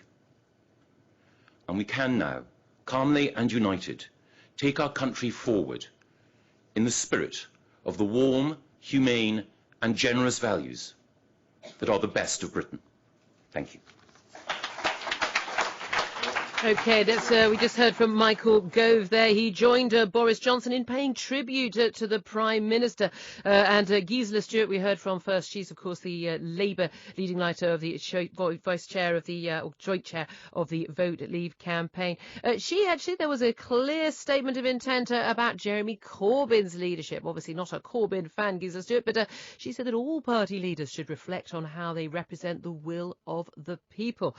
Boris Johnson, he paid a tribute to the Prime Minister, saying he was one of the most extraordinary politicians of our age. He called him brave and principled, but he also insisted there was no need for haste, nothing will change in the short term, and said that Britain will continue to be a great European power. Michael Gove also, now remembering, of course, Boris Johnson, always a rival with the Prime Minister from Eton and Oxford days, but Michael Gove, a very close friend. He is, of course, the Justice Secretary, former Education Secretary. In his tribute to Prime Minister, he said he has led this country with courage, dignity and grace, that the Prime Minister exemplified the very best in public service and deserves to be remembered as a great Prime Minister. Let's go back now to Owen Paterson, Conservative MP, a former Cabinet member himself. Owen, you heard those tributes from two of your parliamentary colleagues, Boris and Gove. Do you share in those tributes to the Prime Minister? In fairness to myself, I tweeted out very quickly after he spoke that I thought he made a very dignified statement, and I think it's absolutely appropriate that Boris and Michael should both make those comments. And absolutely right. I think their tone was spot on, that we do have a tremendous opportunity now. And also to make the point, which I think does need repeating, that for the moment, everything carries on and there is no need for any real excitement this morning. All the current laws, the acquis communautaire, the treaties, all continue until we negotiate a new relationship with our European neighbours. Well, Boris Johnson was at pains to stress, wasn't he, that there was no need to invoke Article 50. And for people who've got a life and don't know much about that, that's, of course, Article 50 of the 2009 Lisbon Treaty. And that's basically gives it starts a 2-year process for any country to leave the EU. Of course, no one has left the EU ever. I mean, a part of Iceland or something left at some point, or another country left at some point, but many years ago. But in terms, no one's ever used this article before. That was it, Greenland. In my head, I'm thinking, I know it's not Iceland. Greenland left. Yeah, Greenland left Denmark. But yes, that's it, and that was 30-odd years ago. So no one's ever actually used this article before. So there is a view, isn't there, about this starts the process, let's get on with it, and that's what the UKIP want. However, there's also, it puts a self-imposed deadline on the negotiations. So where would you stand on that? No, I think it was absolutely right, the Prime Minister, to say that we would not, as I said in my Twitter, arbitrarily trigger Article 50 before we have the bones and outlines of a very clear agreement. And I was interesting, I did an interview just now, Andrew Neil, and Yvette Cooper actually repeated the same thing from her point of view from the Labour Party, because I think Jeremy Corbyn came out and said we should trigger it. I mean, personally, I think much the best thing is we calmly but firmly begin to negotiate the outcome of where we intend to get to. And then you can look at the legal means of delivering it. And I had an interview this morning with a rather excitable lady in France, predicting the most ridiculous consequences for French citizens in the UK. And I really want to repeat this. Nothing changes this morning. All the acquis, all the arrangements, all the treaties stay in place. and we should begin firmly and responsibly to begin the process of working out what the eventual settlement is, and then to negotiate that in a perfectly friendly, amicable manner with our neighbours. What we've done last night, in the most spectacular manner, is re-establish the fact that we are now going to go back to being a proper parliamentary democracy where you can elect people who pass laws, elect people who raise taxes. If they pass bad laws or good laws, you elect or do not re-elect them. And if they spend your money badly through taxation, you can kick them out. And that's what we've done. So we're going to withdraw from the political arrangements, but that means we will continue in so many areas of activity to cooperate. So whether it's the arts or science or research or aviation or all these other areas, that will all continue. We will just not be in a position where we can be overruled by people we don't elect. And that's the bones of what's happened. Indeed. Well, Owen Paterson, thank you very much for joining us. Very much appreciate that. Now, the SNP leader, of course, First Minister of Scotland, Nicola Sturgeon, is now giving a press conference in Edinburgh. We'll find out what she has to say. I've also had a press conference from Jean-Claude Juncker, the President of the EU Commission over in Brussels, and he has stated that EU law continues to apply in the UK until it is no longer a member. There will be no renegotiation, he has to say. Let's go live to Edinburgh and hear what Nicola Sturgeon is saying at her press conference now. But the vote across England and Wales was a rejection of the EU, and it was a sign of divergence between Scotland and large parts of the rest of the UK and how we see our place in the world. But this vote wasn't just about the EU. It was also a clear expression of the disaffection with the political system that is felt in too many communities. Communities taken for granted by Labour for generations and punished with austerity cuts by the Tories for a financial crisis they didn't cause, used this referendum to make their voices heard. The Westminster establishment has some serious soul-searching to do, and I hope very much that it now does it. But as First Minister of Scotland, I have a duty to respond not just to the outcome across the UK, but also and in particular to the democratic decision taken by the people of Scotland. As things stand, Scotland faces the prospect of being taken out of the EU against our will. I regard that as democratically unacceptable. And of course we face that prospect less than 2 years after being told that it was our own referendum on independence that would end our membership of the European Union and that only a rejection of independence could protect it. Indeed, for many people, the supposed guarantee of remaining in the EU was a driver in their decision to vote to stay within the UK. So there is no doubt that yesterday's result represents a significant and a material change of the circumstances in which Scotland voted against independence in 2014.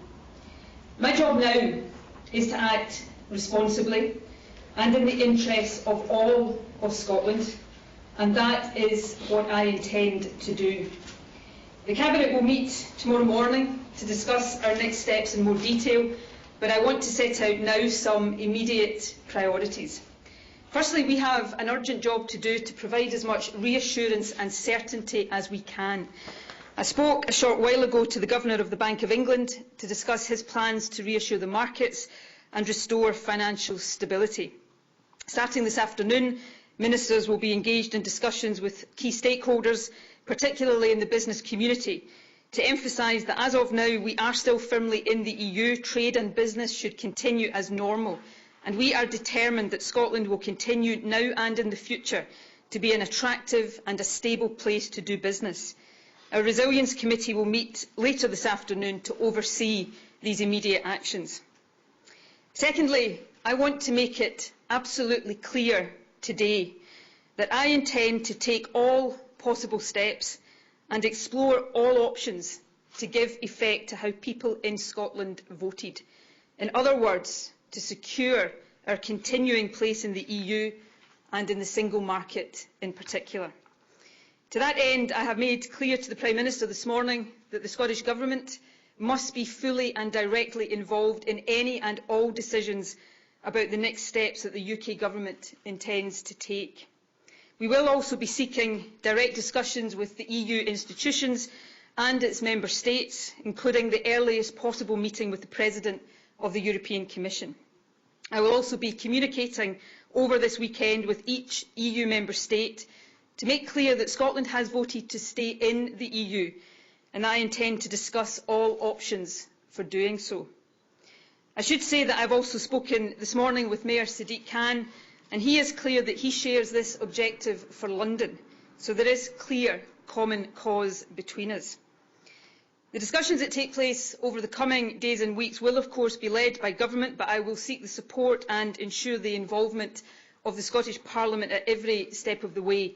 I intend to speak to all party leaders later today and make a full statement to the Chamber on Tuesday. I will also make a further statement following tomorrow's meeting of the Scottish Cabinet. Lastly, let me address the issue of a second independence referendum. The manifesto that the SNP was elected on last month said this: the Scottish Parliament should have the right to hold another referendum if there is a significant and material change in the circumstances that prevailed in 2014, such as Scotland being taken out of the EU against our will. Scotland does now face that prospect. It is a significant and material change in circumstances, and it is therefore a statement of the obvious that the option of a second referendum must be on the table, and it is on the table. Clearly, though, there are many discussions to be had before final decisions can be taken. It would not be right to rush to judgment ahead of discussions on how Scotland's result will be responded to by the EU. However, when the Article 50 process is triggered in 3 months' time, the UK will be on a 2-year path to the EU exit door. If Parliament judges that a second referendum is the best or only way to protect our place in Europe, it must have the option to hold one within that timescale. That means we must act now to protect that position. I can therefore confirm today that in order to protect that position, we will begin to prepare the legislation that would be required to enable a new independence referendum to take place if and when Parliament so decides. To conclude, this is not a situation that I wanted Scotland or the UK to be in today. But my responsibility in a climate of uncertainty is to seek to lead us forward with purpose. I know that there is a lot of thinking and talking to be done in the period that lies ahead and before final decisions are taken. The issues that we face are complex. There are many people who voted against independence in 2014 who are today reassessing their decision. Indeed, a very large number of them have contacted me already. However, I know that they will not want me to simply assume their support or to hear me talk about the challenges we face as if they are straightforward. They will want me to be straight and honest with them. Now is the time for me as First Minister to do everything I can to bring people together in common cause and to seek to lead our country forward as one. The need to act decisively must be tempered with the need to build consensus, and it will be. That is my duty as First Minister. After a campaign that has been characterised in the rest of the UK by fear and hate, my priority in the days, weeks and months ahead will be to act at all times in the best interests of Scotland and in a way that unites, not divides us. And let me also be clear about this. Whatever happens as a result of this outcome, England, Wales and Northern Ireland will always be Scotland's closest neighbours and our best friends. Nothing will ever change that. But I want to leave no one in any doubt about this. I am proud of Scotland and how we voted yesterday. We proved that we are a modern, outward-looking, open and inclusive country. And we said clearly that we do not want to leave the European Union. I am determined that we will do what it takes to make sure that these aspirations are realised. In closing, let me just say a word or two about the Prime Minister. David Cameron and I have very many political disagreements, not least over the conduct of this referendum. But as I am learning every single day, leadership is not easy. David has been the Prime Minister of the UK for 6 years. It is a tough job, and whatever our disagreements, he deserves our thanks for his service. I wish him and his family well for the future. With these comments, I'm happy to take some questions. Glenn Campbell. Okay, and that, of course, was Nicola Sturgeon there, the First Minister of Scotland, speaking up, talking about how, well, we are facing the prospect in Scotland, she says, of being taken out of the EU against our will. She said this is democratically unacceptable. She intends to take, she says, all possible steps and explore all possible options to put Scotland's Remain vote into practice. She said, make no bones about it, Scotland intends to stay in the EU. We'll be talking about that next with SNP MP Angus MacNeil. Good morning to you. This is Talk Radio. I'm Julia Hartley Brewer. This is Independence Day for Britain from the EU. But is it also Independence Day for Scotland from the UK? We've just been hearing Nicola Sturgeon, the First Minister of Scotland, giving a, well, very stony-faced press conference up in Edinburgh, talking about the democratic decision by the people of Scotland. She says they face the prospect of being taken out of the EU against their will. Of course, a clear vote to remain from the people of Scotland. She said this is democratically unacceptable. She intends to take all possible steps and explore all possible options to put Scotland's vote for Remain into practice. She says, make no bones about it, Scotland intends to stay in the EU. Let's talk now to the SNP MP for Western Isles, Angus MacNeil, who joins us now on Talk Radio. Angus, your leader, Nicola Sturgeon, has no intention whatsoever, does she, of bowing to the democratic will of the United Kingdom as a whole, to actually secede from the EU? Good morning, Julia. Yeah, well, we will be bowing to the democratic will of the family of nations of which we represent, which is Scotland, and has voted by a staggering 62% to 38% to remain in the European Union. Scotland is a member of a member state of the European Union. The European Union is made up of 28 independent member states. The UK referendum was to subtract a member state, and Scotland's independence referendum will be to add a member state. So it's Scotland taking part in the world and other people throwing up the drawbridge, which is their choice, and I respect their choice not to be in it, as long as they respect my choice to be in it. But we know that the United Kingdom as a whole, as a country, look, it still remains united. We had the Scottish independence referendum. The Scottish people chose, hey, I'm English. I didn't get a say. You know me, Angus. I'd have voted for you to have independence. I know that, yeah. I was vote early, vote often, vote yes. That was my motto in the Scottish independence referendum. But the vote was clear, 55-45. It was even clearer than this vote, far clearer. They wanted to remain in the UK, and as part of the deal of the UK, you have to take decisions as a whole as the United Kingdom. I mean, this we could also argue, could we not? And it seemed to be hinted at by Nicola Sturgeon. She said that she'd spoken to Sadiq Khan, the London mayor, who says he shares her objective about staying in the EU. Well, for London, are we going to have London and is going to leave the United Kingdom, and Scotland's going to leave the United Kingdom, and you're going to stay in the EU? How does that work? Well, I think what you're describing there is the United Kingdom is a sinking ship. The 93-year-old United Kingdom is off. The lifeboat's called Scotland. I don't know what's happening with Wales, but you said the referendum was clear. It wasn't, because the people of Scotland were voted no to remain in the United Kingdom on an express promise that you would stay within the EU if you voted for the UK. And even on that basis, we know that the UK could only garner 55% of support from Scotland, whereas the EU can get up to 62% support from Scotland. So we know that the EU is more popular in Scotland than the UK.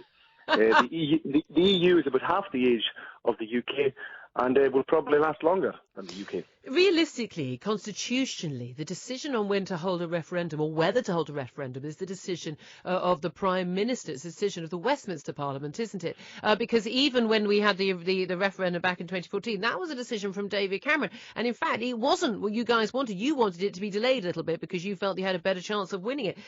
You're in no position. I mean, Nicola Sturgeon is in no constitutional legal position to demand a referendum at all.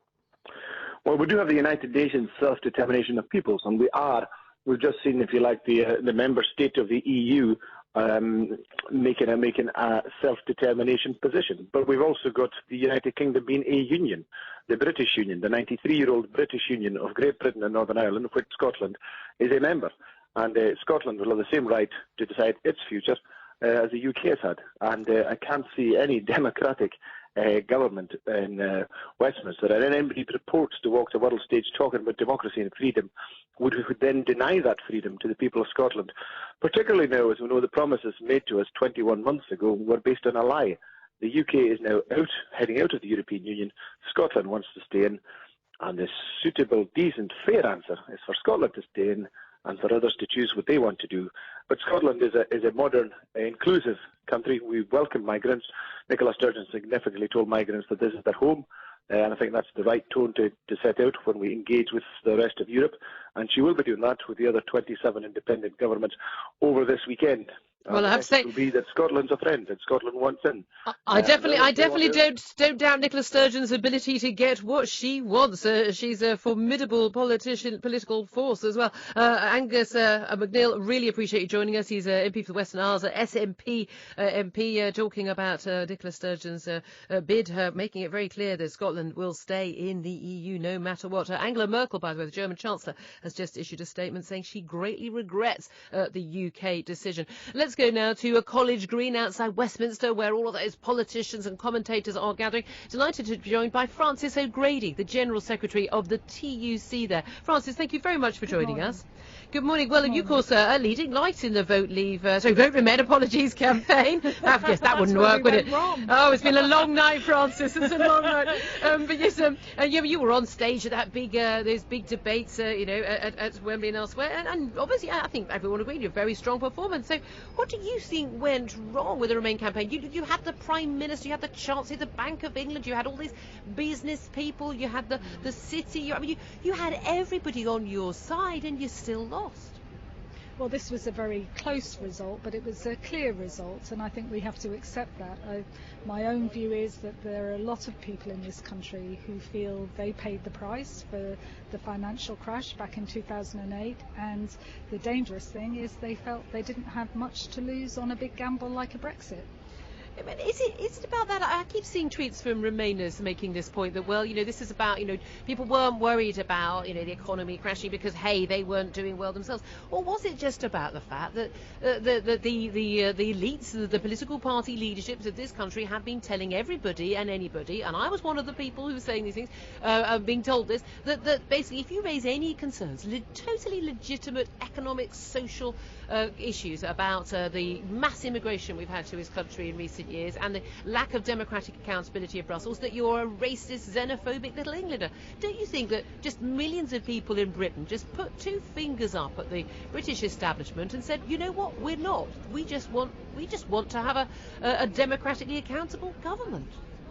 Well, I think when people feel they've got nothing to lose, then sticking two fingers up is very tempting. But my priority this morning is to call on the governments, business, unions, to roll up our sleeves and work together to avert an economic crash and build some confidence in the economy, shore up the pound, and come out with a practical national action plan to protect jobs and livelihoods.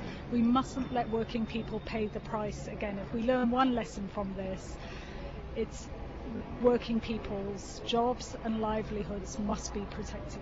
But there was a lot of scaremongering, wasn't there, just finally, Francis, in the campaign about the idea that, maternity rights, holiday leave, equal pay legislation, this was all down to the EU. Now, that implies, does it not, that none of the achievements of Labour governments that the TUC has supported over the years have meant anything. It's all down to foreign MEPs and governments and commissioners, and nothing to do with the proud union and labour movement of this country, that we've got all these fundamental rights. It's a little bit of an insult to the legacy left by those on the left, isn't it? On the contrary, we always made clear that unions across borders and across generations fought for those rights, but they were guaranteed by the EU. So we had a single market with one set of fair rules. But you'll remember from that debate I had with Boris and others that he promised he wouldn't touch a single right. He would get rid of one of them, and I'm going to be holding Boris to that promise. OK, well, we'll see whether he ends up actually being Tory leader and Prime Minister. Who knows? A month to go. I think there's one thing we've learnt in the last few years, Francis. We can't predict anything anymore. That I would agree with. Francis is so great. Lovely to talk to you. General Secretary of the TUC, live there from College Green. Lots of traffic noises out there. And let's get a really quick call from Declan, who's in Bradford. Hello, Declan. Sorry for leaving you waiting on the line there. No problem. Good afternoon.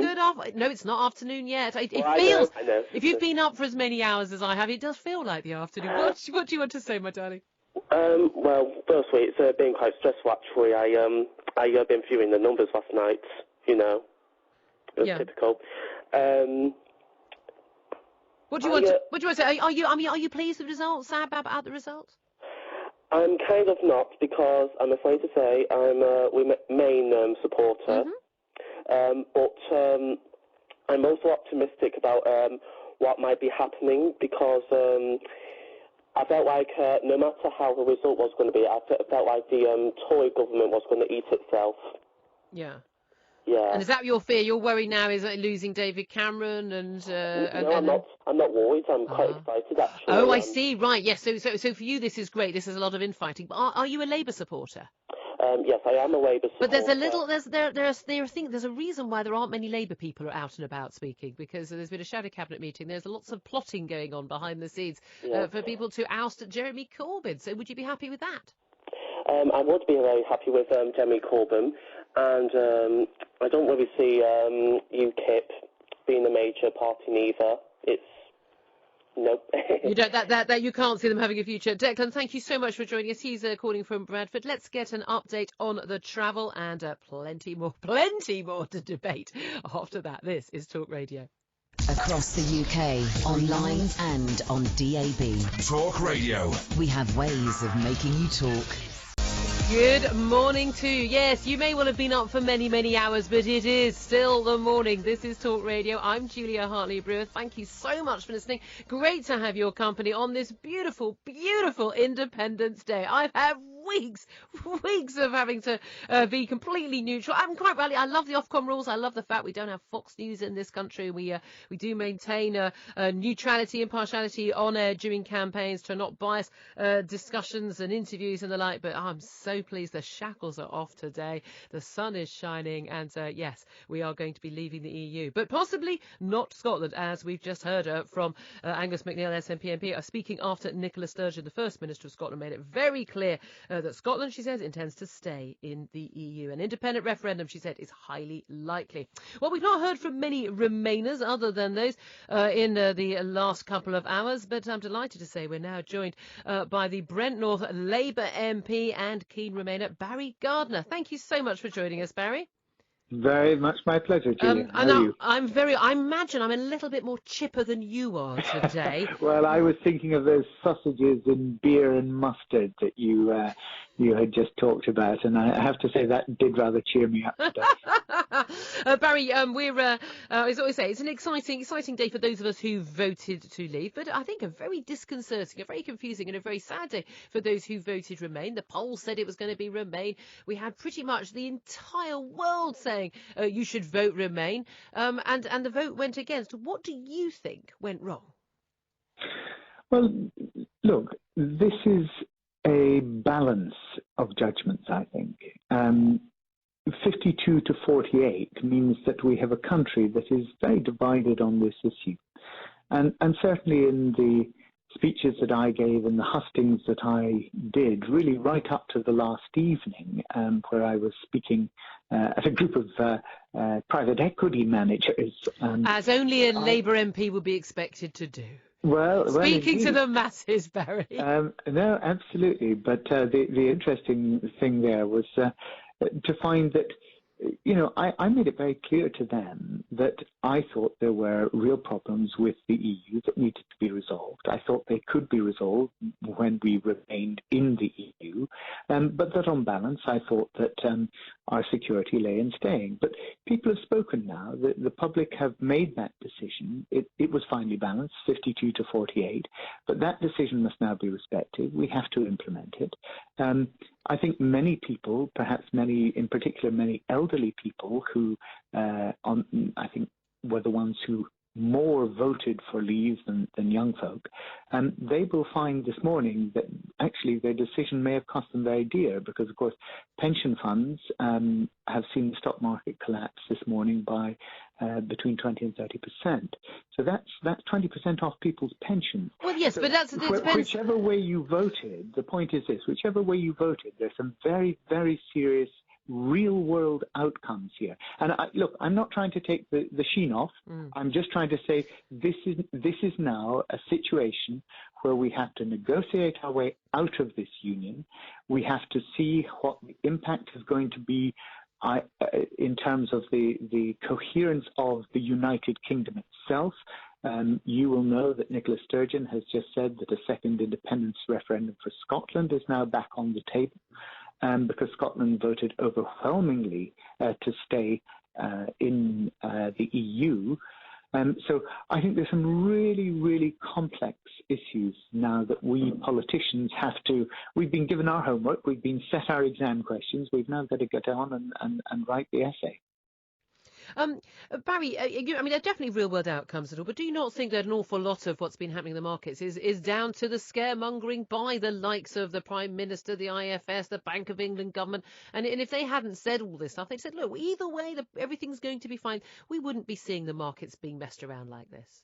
No, look, that really isn't fair, because I think you can't say somebody warned me that this might happen, and now that it has happened, I'm blaming them for it happening. No. It's about realising they're self-fulfilling prophecies. It'll be terrible if we leave. The market will crash. By definition, that will mean the market crashes when we leave. If you don't say that and you don't expect that to happen, it doesn't happen. The markets are all about expectations. No, they're also about knowing what our trading relationship is. They're also about certainty and confusion. Now, had we been remaining today, then there would have been certainty that it was business as usual. We're not remaining, and that means that there's huge uncertainty, both about the timescale, about the leadership of the country, about the future policy direction of the country. Now, that means that the 200 billion pounds of investment that we see coming into this country has been put on hold. Because Barry, a lot of they've been put on hold again simply because no one makes decisions when we're in a period of uncertainty. But that doesn't mean those decisions won't be exactly the same as soon as we're out of that position of uncertainty. Barry, we're going to have to leave it there. I do need to go to a break. Barry Gardner, Labour MP, keen remain at Brent North MP in London. Very much appreciate you joining us. Thank you so much for your time. But this is Talk Radio. Talk Radio, the 21st century dream team of dialogue, debate and discourse. Talk Radio, give it some lift. Good afternoon to you. Yes, this is Talk Radio. I'm Julia Hartley Brewer. Thank you very much indeed for your company. While we had the news headlines from Rachel Jewell, more breaking news. As if we could get any more on this day when we voted to leave the EU, the Prime Minister has stood down. We've got the threat of a second Scottish independence referendum from Nicola Sturgeon. We now have, it's official, a Labour leadership challenge. Yes, so we had meetings at 10 o'clock this morning with Labour MPs. Margaret Hodge and Anne Coffey, both Blairite Labour MPs, have submitted a no-confidence motion in Jeremy Corbyn, the Labour leader. Now, the chair of the Parliamentary Labour Party now has to decide if MPs will be allowed to vote on that no-confidence motion at a meeting on Tuesday. It looks very likely that will happen. Now, of course, this is the big issue, whether or not the Labour MPs, although easy for them to get a ballot, easy for them, plenty, the vast majority of, I think it's 85% of Labour MPs didn't vote for Jeremy Corbyn as leader and didn't want him as leader. However, will they be able to keep Jeremy Corbyn himself or perhaps his close ally John McDonnell, the Shadow Chancellor, off the ballot paper? Well, we shall see. We'll talk to some commentators about that coming up very soon. First up, though, let's return to the big subject of the night, of course, and the morning and this afternoon, which, of course, is that vote to leave. We're joined now, I'm delighted to say, by Ben Page from Ipsos Mori. Thank you very much indeed for joining us, Ben. Yeah, good evening or a good morning, afternoon. Who even knows what day it is? Now, you're chief executive of a major pollster.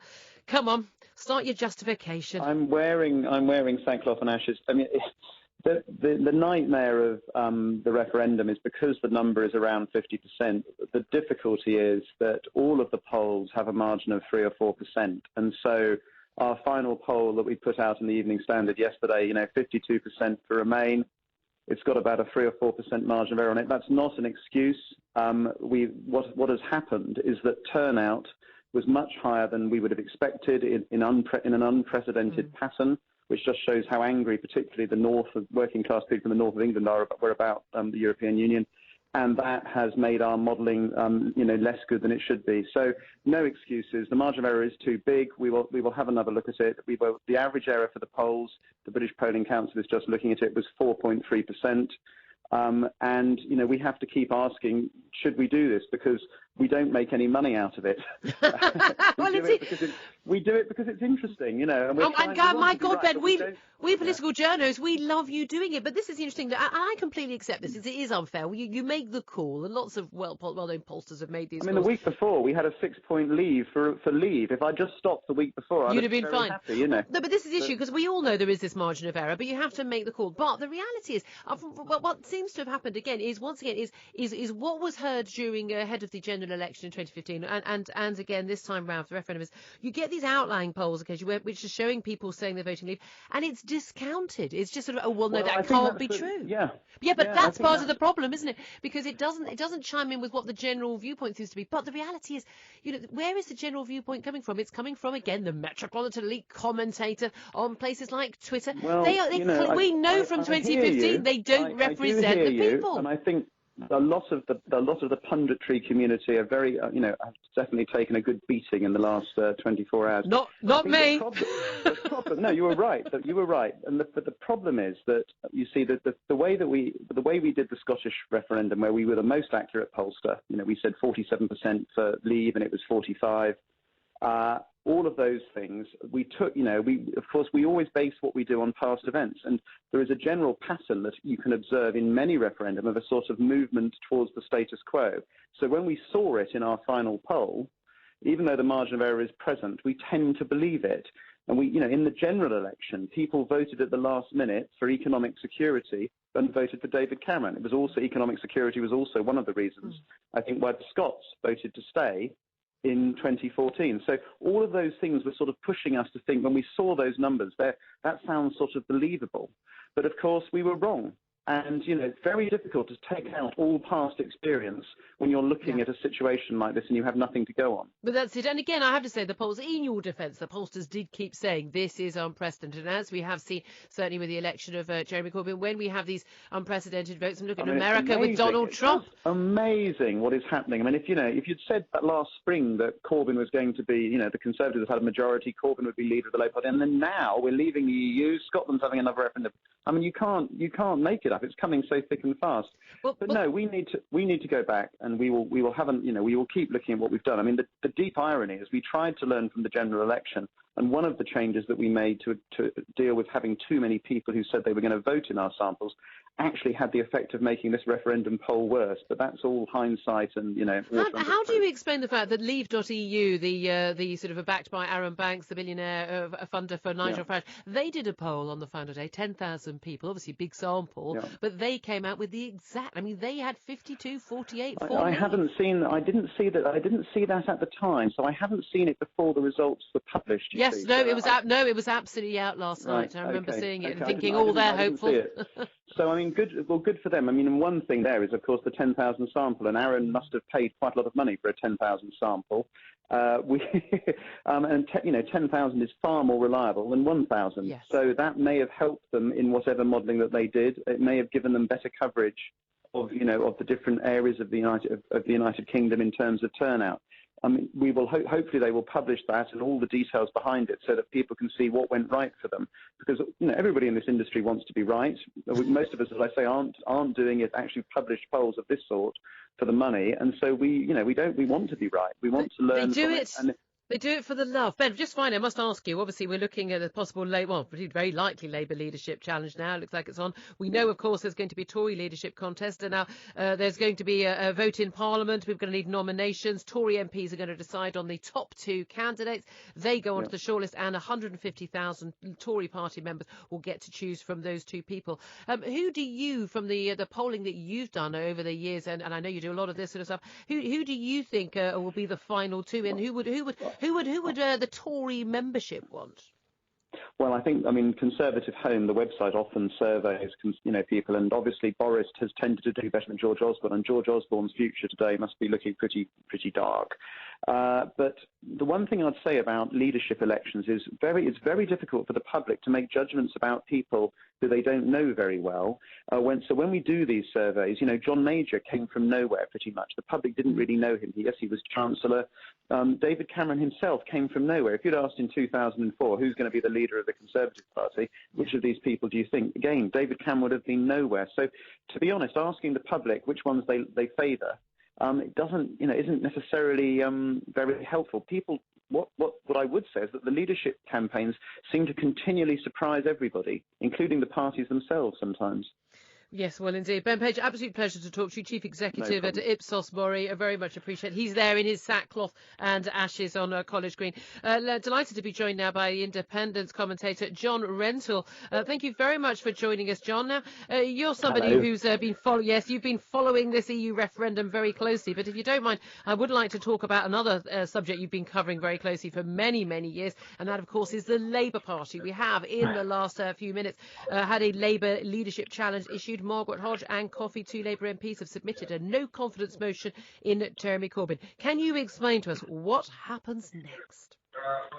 Well, there'll be a meeting of the Parliamentary Labour Party, that's all the Labour MPs, which is also attended by Labour peers, by the way, and possibly members of the European Parliament, but I don't think they are voting members of the meeting.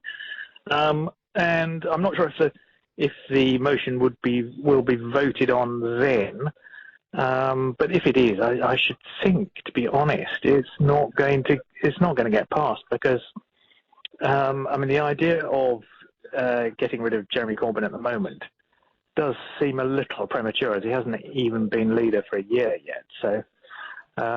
Yes, but there is that feeling, isn't there, that from a lot that he was out of touch with the large number of Labour voters who voted for Leave. He was out of touch on major issue on the doorstep, certainly the 2015 general election when it came to the issue of immigration. Hasn't got the confidence of 85% of his own MPs. It's not looking good, and yet I can't see a process under which he could be got rid of, because if he's on the ballot paper, the Labour Party membership will vote for him again. Exactly. The rules, the Labour Party leadership rules are that the members and the registered supporters vote for the leadership candidates. And we know what happened last time. He won by a huge majority, 250,000 votes, with the other 3 candidates nowhere. So things have changed quite a bit since then, but they haven't changed that much. And he would be able to stand again because the National Executive Committee would decide who's allowed to stand again and who isn't. And he's probably got enough votes on the National Executive. So I think, I'm all in favour of futile gestures in politics because you do want to make the point, but I don't think this one's going to actually succeed in deposing him. And in terms of a political commentator watching and waiting, we've seen this Leave vote. It did precipitate the Prime Minister's resignation. I think we all knew, didn't we, John, that if he did lose his vote after basically asking the people to trust in him on the economy, trust in what he was saying, the public clearly didn't trust what he had to say. It was impossible for the Prime Minister to stay on, wasn't it?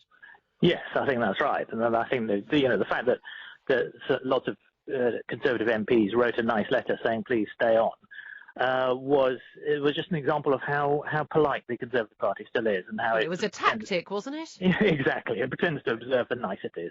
It was, they were basically saying, we're right behind you. We're right behind you, Dave. As long as you tell us you're going to leg it as soon as you've lost this vote, which he Julie did this morning, rather gracefully, I thought, and elegantly, but and sorrowfully. I thought. I mean, the point when his voice caught in the back of his throat towards the end, I thought was really quite moving, because he realised, that it really was the end, and it was sort of such an abrupt end.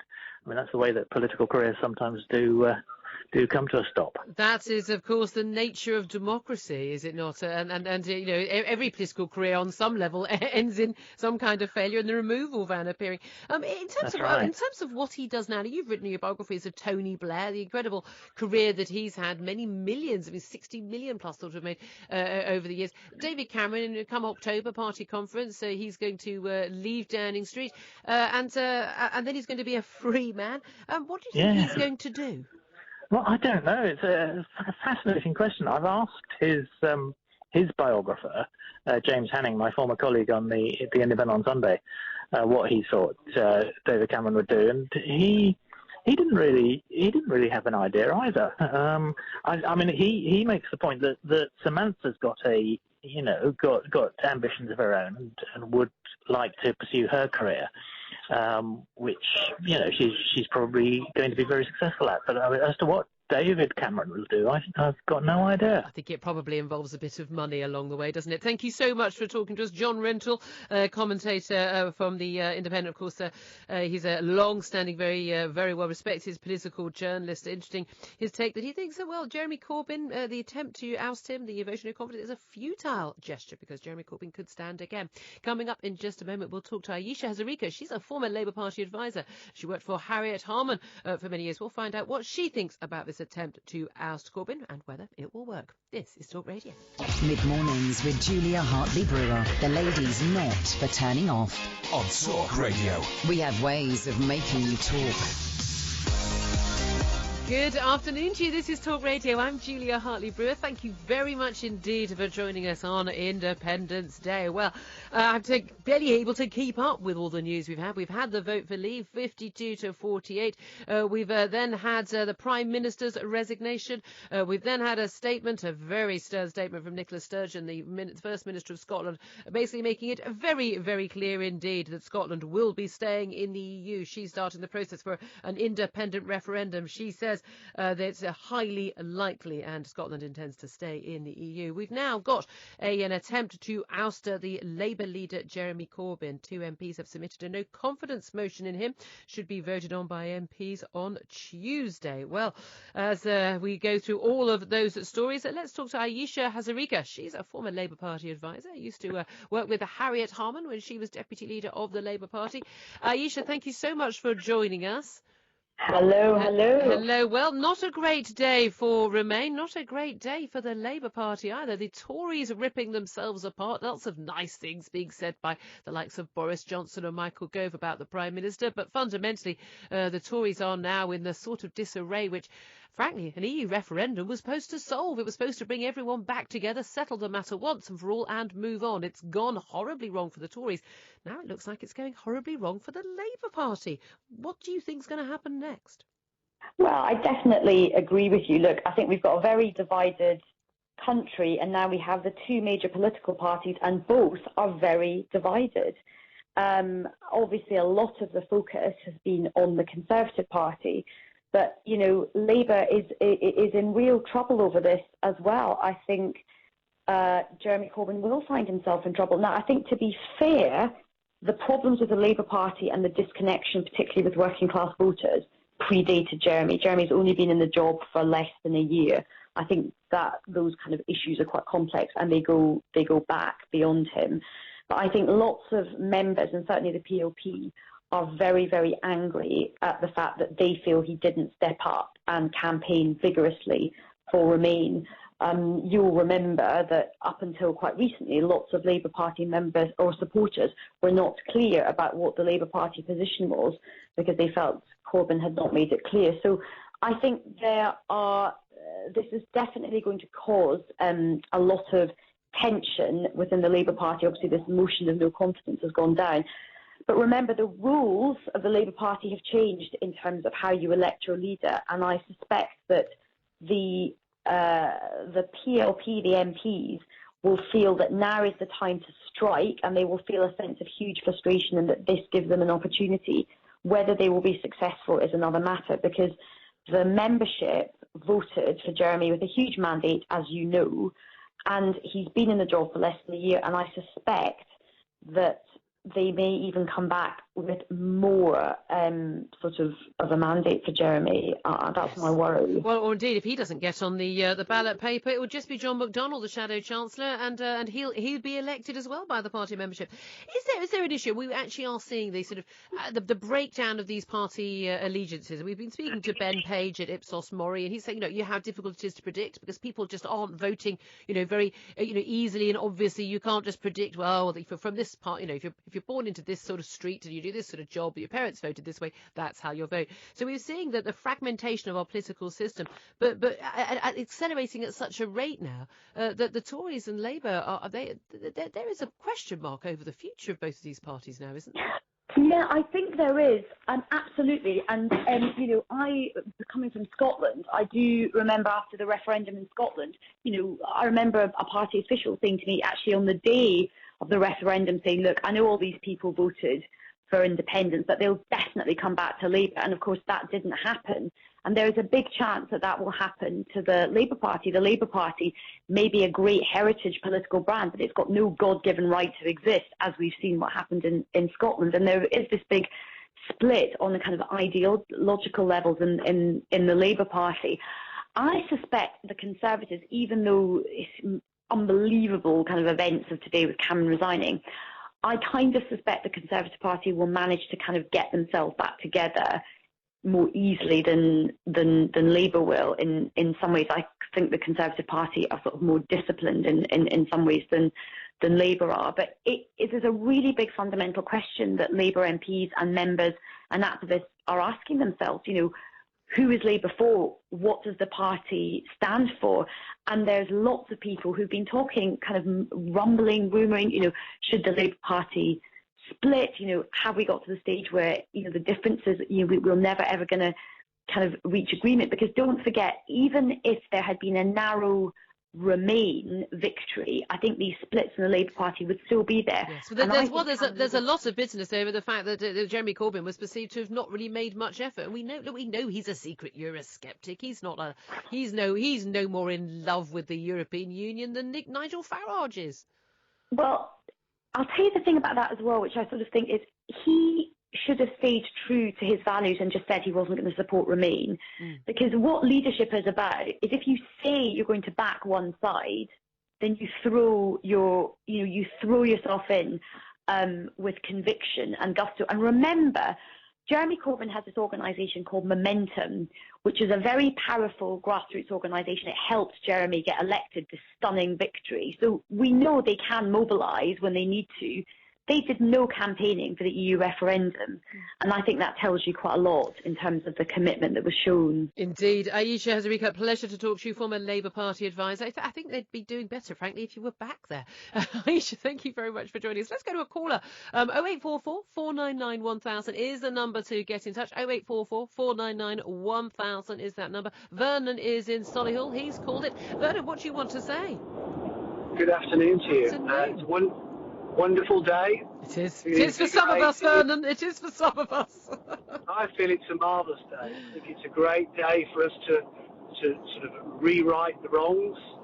I think it's a great opportunity for the country. But the reason for my call is to just have a little sort of face-off with Nicola Sturgis.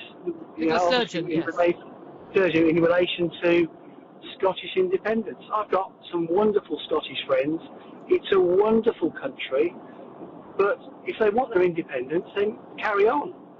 It's really that simple. We don't need anybody threatening us with regards to this is what we did and the English have lied. No one's lied at all. The reality is that the government of England thought, or the government of Great Britain, but I have to segregate it because it appears that the breakup of the United Kingdom is what this woman actually wants. I don't mean that in a sexist manner. I'm a lover of ladies. No, don't worry. Lover of ladies. I will let that one go, yes. But the reality of it is that the government thought this was a no-brainer. the little village of Westminster, as I call it, they didn't understand what the length and the breadth of Great Britain, what people wanted. And I think this is a wake-up call for MPs. It's not just about leaving Europe. I think it's a vote against the establishment. Yes, I think it was a vote. I think very much it was a vote saying that we are fed up of being told that we can't run our country. I genuinely think people are fed up of being told when they're raising social and economic issues that they're racist. I really think the British people have had enough of it, because I don't think the British people are. I really don't. I've been called racist, a bigot, goodness knows what in the last few weeks of the campaign, and I'm none of those things. I just believe in democracy and sovereignty, and we finally got it, Vernon. It is indeed a great day, Independence Day. I agree with Nigel Farage. We need to have a bank holiday on this day from evermore. That's Vernon in Solihull having his say. Love to hear from you. 0844 499 1000. Coming up after an update on the news, we'll be talking to the Tory MP James Cleverly. Sebastian Payne from the FT. Hopefully she's speaking to Chris Grayling, the leader of the Commons. He was a leading player on the Leave campaign, and Christian May from City AM on those markets in turmoil. Get both barrels from Judge Jules. Mid-mornings with Julia Hartley Brewer. On Talk Radio. We have ways of making you talk. Good afternoon to you. This is Talk Radio. I'm Julia Hartley Brewer. Thank you so much for your company. I'm with you until 1 o'clock. We're in the final stages of my show, but coming up after 1, Sam Delaney is going to be in early from 1 o'clock, along with Ken Livingston. Yeah, you remember him. They'll be taking you through till 4 o'clock. Plenty more coming up here on Talk Radio. Do stay tuned. Coming up right now, though, let's talk to one of the prominent Leave campaigners, a member indeed of the government, the Cabinet Leader of the Commons, Chris Grayling, who joins us on the line now. Chris, a very happy day for your campaign. Yeah, so look, I'm very pleased with the results. I mean, I think we have to temper that pleasure with the reality. Now we face a big task to get ourselves ready for this, but I really do think the country's taken the right decision. We've just got to make it sure now that we get it right, we do it in a careful and measured way, so that what we do is set up the country well for the future. Are you not a little bit alarmed, though, by what's been happening in the markets and the fact that your leader, the Prime Minister, a man who's won you 2 elections, has had to fall on his sword? Well, look, I mean, David Cameron first, I very much regret his decision. I'm very sorry he's decided he had to go. I've been very clear in saying I wanted him to stay, to lead the negotiations that would take us out of the European Union. I thought he would have been very well placed to do that. But he's taken the decision he has. I respect that decision, even though I'm disappointed by it. With regard to the markets, I think there was always going to be a degree of turbulence. I noticed that some of the early losses have now been regained. It often happens when there's a big story in the markets that they fall sharply and then recover ground. I know the Bank of England will be putting the most possible effort into making sure things stay stable. The reality is we're still in the European Union today. The trading arrangements we have today are the same ones we had yesterday. And so I think we just need to be very careful, move forward in a thoughtful way, not do anything that spooks the markets. But I'm cautiously optimistic that this will be a short-lived thing. There's already been a bounce back in some of the share prices, for example. Well, indeed. And there was a lot of scaremongering beforehand. I was certainly very critical of it. You were. But do you think, to a certain extent, what has happened in the markets today has been brought on by that scaremongering from the Prime Minister, from the Chancellor, from the Bank of England Governor? Oh, you are in a train station, I have to point out, hence the noises in the background. If you hear noises in the background, I'm afraid that is the case, yes. Escaping finally after a very long day and night or whatever. But do you think, actually, it's your Prime Minister and Chancellor, the Bank of England Governor, who brought all this on? Well, look, but I think now there's no point in looking back at the campaign and saying this made a difference or that made a difference. What matters now is we ensure stability. The Bank of England Governor, I know, is working hard on this. We have to be very clear now that the government, and we will have a new Prime Minister in the autumn, but collectively we will take the country forward in a careful way. We won't do things that are going to automatically destabilise us over the coming months. We realise the importance of business of getting this right. So I think people should expect a process that's prepared well, an informal period where we get things ready, long before we actually trigger the formal mechanism for leaving. And I hope that will provide reassurance to the markets that we're very serious about doing this in the right way. And do you think that things could have been very, very different if the Prime Minister? I mean, he people say he chose to call the referendum. He had to call a referendum once he'd promised it, but he chose the timing. He chose to do the negotiations in Brussels in the way that he did, and many people don't think that actually he took it very seriously. There's quite a lot of evidence that he never planned to do anything in terms of voting anything other than going for Remain. And he also chose to run a campaign that was, I think took the wind out of the sails of Vote Leave very early on, with its force, its venom, and the scaremongering. Well, look, in the end, I mean, you have to look at the campaign the other side around and say it didn't work. They didn't understand that the British people were profoundly frustrated with the current situation, that they wanted something different. And in the end, our message that said Britain will be better off outside the European Union.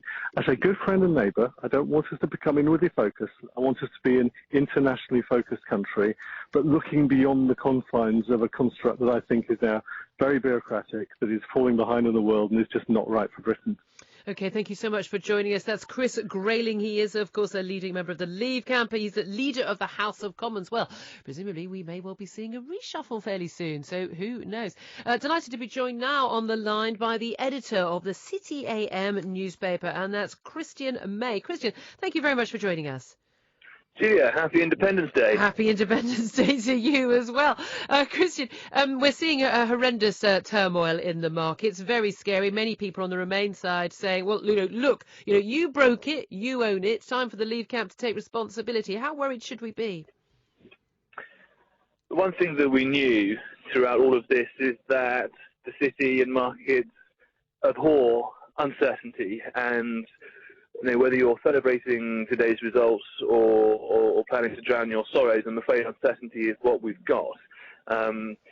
It's going to be a very unsettling time for a lot of people, particularly here in the city in a direct sense.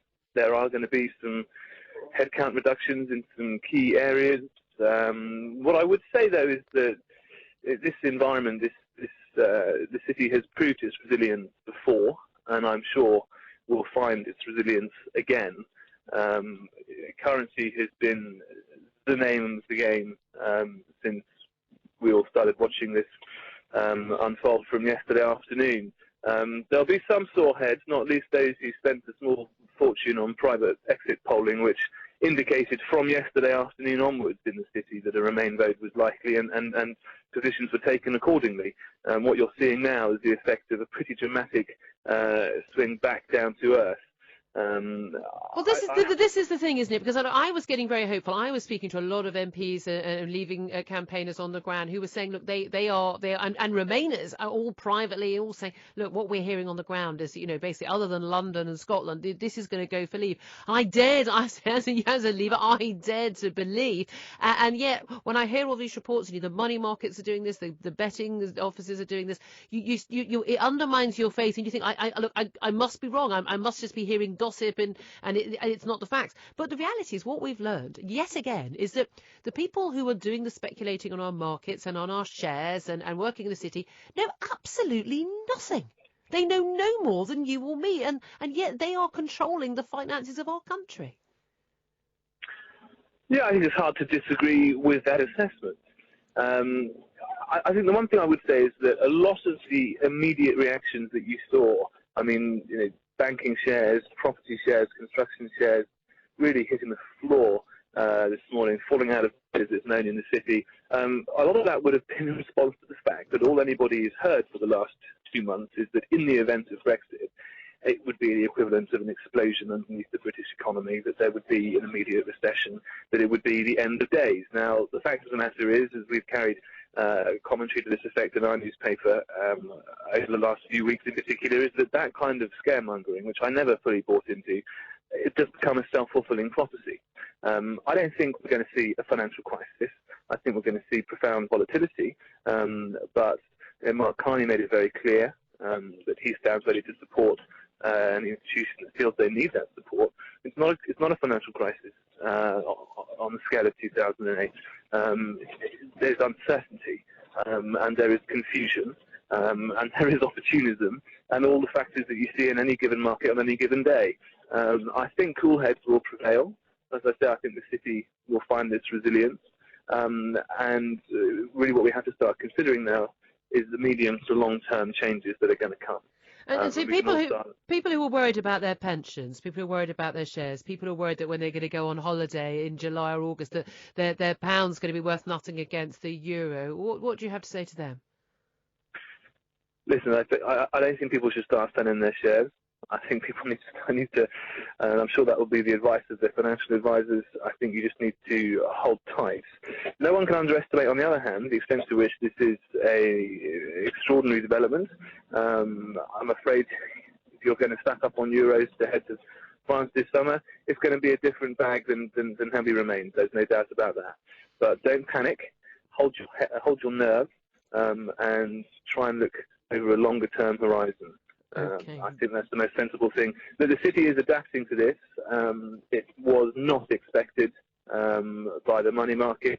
The correction that you've seen is the result of the fact that they simply factored in vote by late afternoon and are now adjusting accordingly. We're in for a bumpy ride, there's no doubt about it. But the city is resilient. The people within the city are resilient. And City AM will follow every twist and turn. Indeed. Well, just one final question, just to explain to people. I mean, the Bank of England governor has said that he'll make available an extra £250 billion for the banks. What does that actually mean? Should there be liquidity concerns? Should there be concerns about literally financing banking obligations in particular, then there is this additional resource that lenders can call on. It really is a statement of confidence. You know, I was with somebody who's not particularly familiar with the situation and was watching Mark Carney's speech, quite technical, quite long, quite dry. At the end of this speech, they said to me, "What did he just say?" I said, "He said he's not going to let banks fall." That was his statement to the world, to other markets, to other economies, to investors. It was a statement of reassurance, and that's his job. You know, the Bank of England's done a lot more contingency planning than the Treasury. I think we should turn our focus to the Treasury a little down the line, who's been caught up short by this. But this is the Bank of England's job. All right, thank you so much, Christian May. Really appreciate you taking the time to talk to us here at Talk Radio. He's the editor of the City AM, a newspaper, very big business newspaper read by everybody in the city of London. They're the people who are messing about with the shares and the currency right now. And guess what? This is all down to the fact that they didn't get it right because they don't know what they're doing. So why do we think we know what they're doing today? Eh? Let's get an update on the travel. After that, we'll be talking to the very long-time Tory Eurosceptic, Sir Bill Cash. I wonder if he's happy today or not.